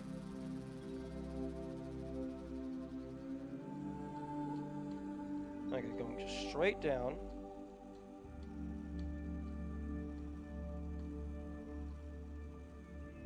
This is the moment where I'm able to grab the box. Which is... yeah. That's not happening.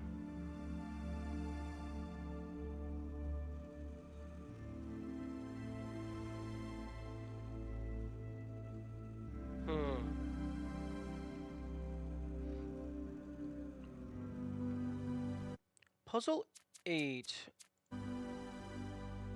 had a box, although it didn't have a box that was immediately accessible.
Hmm.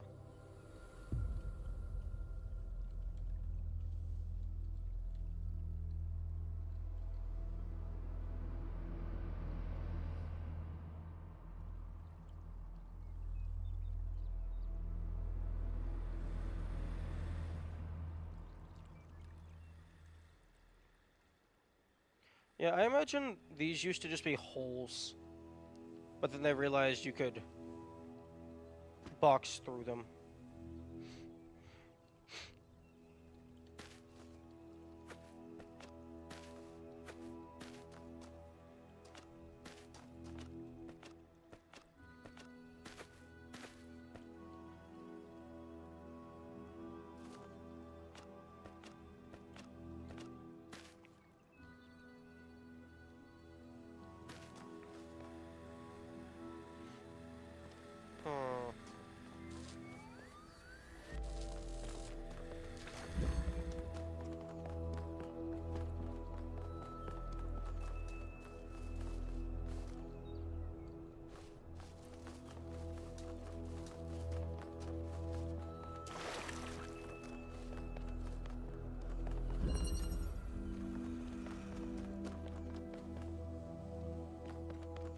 I could get a box in here.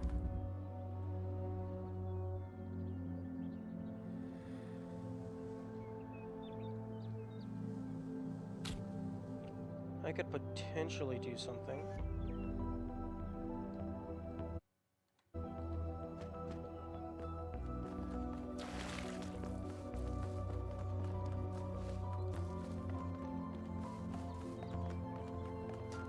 Actually, hang on.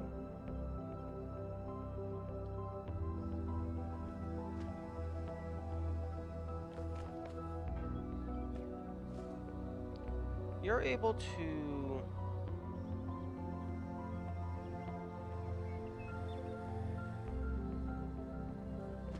get up here, which is how you solve the puzzle 1.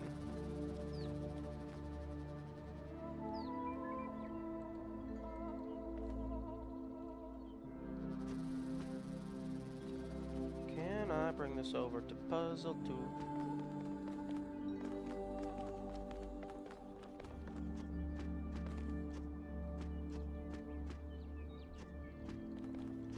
The answer, yes. Maybe. Okay, the answer is yes. You can get the box in here.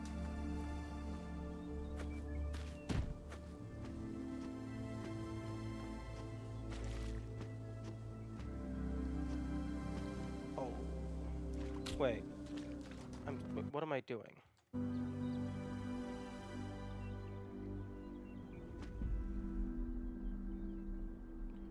Instead of dropping in and then trying to jump back up, how about I just try to go all the way over and just drop in at the exit?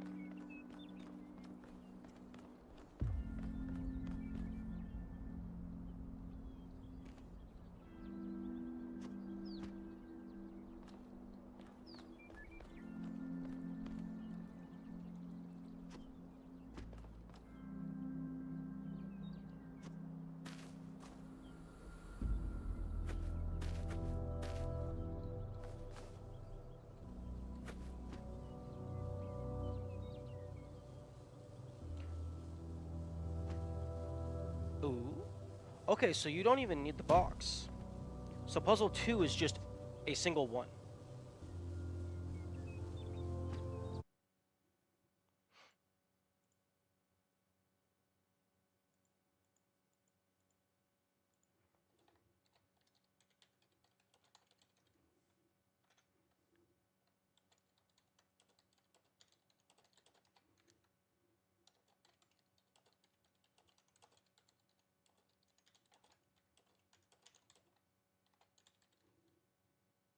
Wait, how?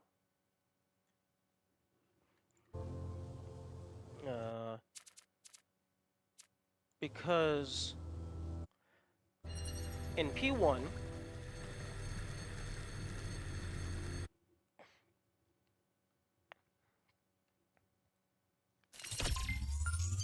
the current method of solving P1 is grab, grab, grab, grab, flop.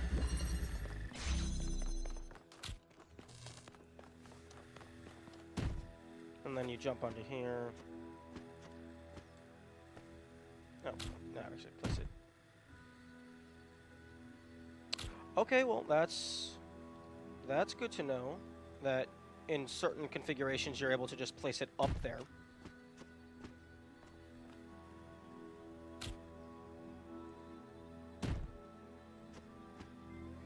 So, this is how you solve P1 just itself.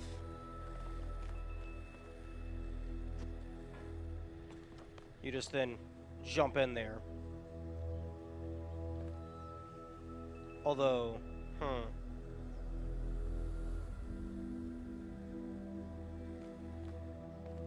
actually, hang on one moment. No, wait a minute. This is an either or.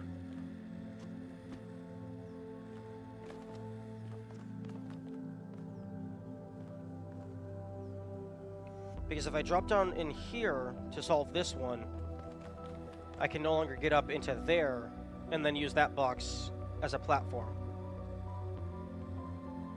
Okay, so it's not 1, it drops down to 3.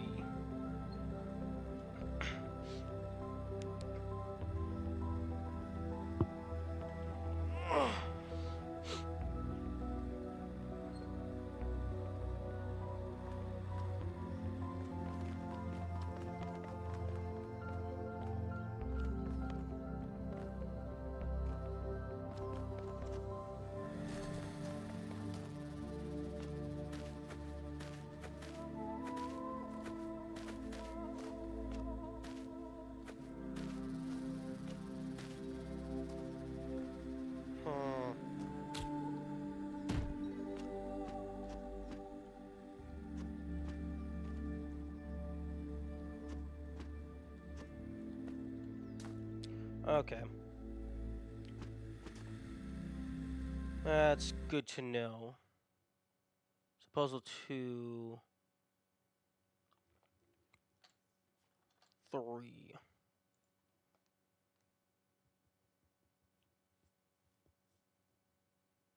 Wait, hang on.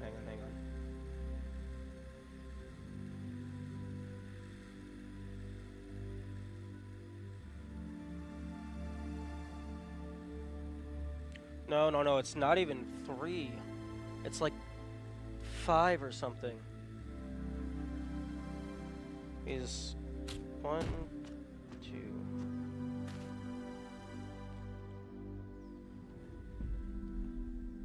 Because I get the...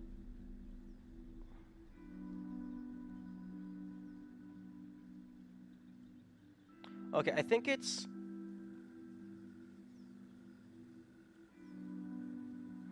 Frick. You get it up here. You 4 plus 1. Yeah. Because let's say it's already placed here, like we just solved P1.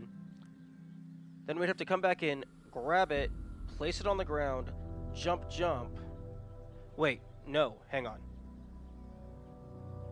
We solved P1. Hang on. Okay.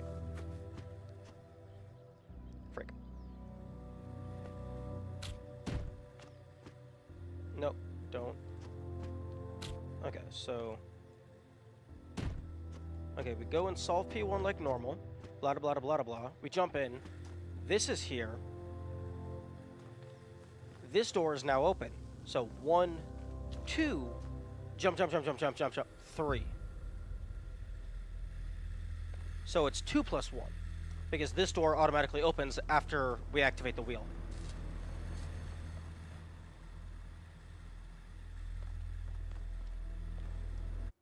Okay, so recognition and...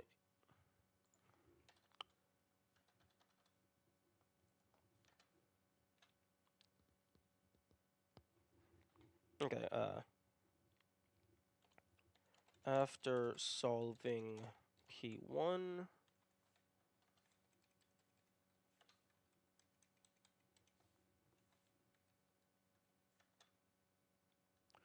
One, grab box, 2, place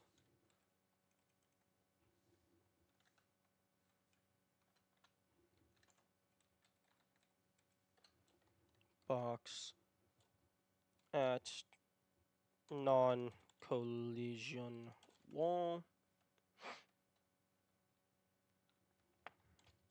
climb on top of P1, walk over to P2 and drop down at wheel 3, progress wheel.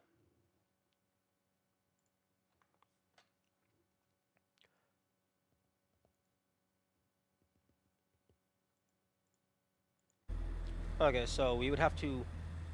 How did you go towards... Okay, so we got the box Okay, fuck you. Okay, so we got the box. We jump here. We came in. We climb back up. Blah blah blah blah blah. You go here. Jump over. Run, run, run, run, run, run, run, run, run, run, run. And then you can just run across all of this. Okay, there is collision there.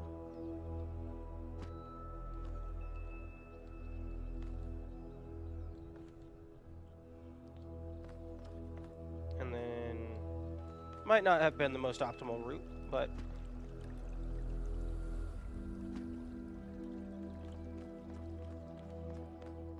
you can, oh, you can drop down here and then jump over, or I guess just jump over here. You mean there's no collision there? Yes, what did I say?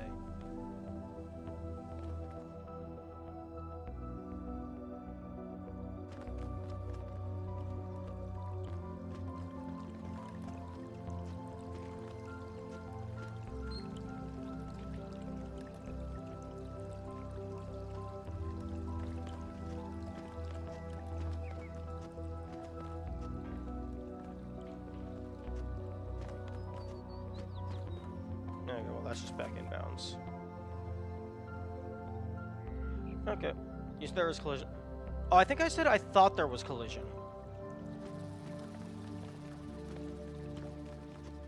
Okay. Well, that is a significant amount of progress. And it is now time for me to leave and go to work. Okay.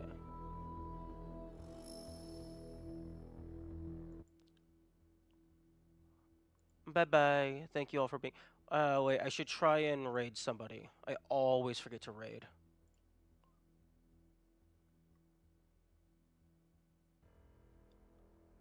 Ooh, someone else is playing Talos too.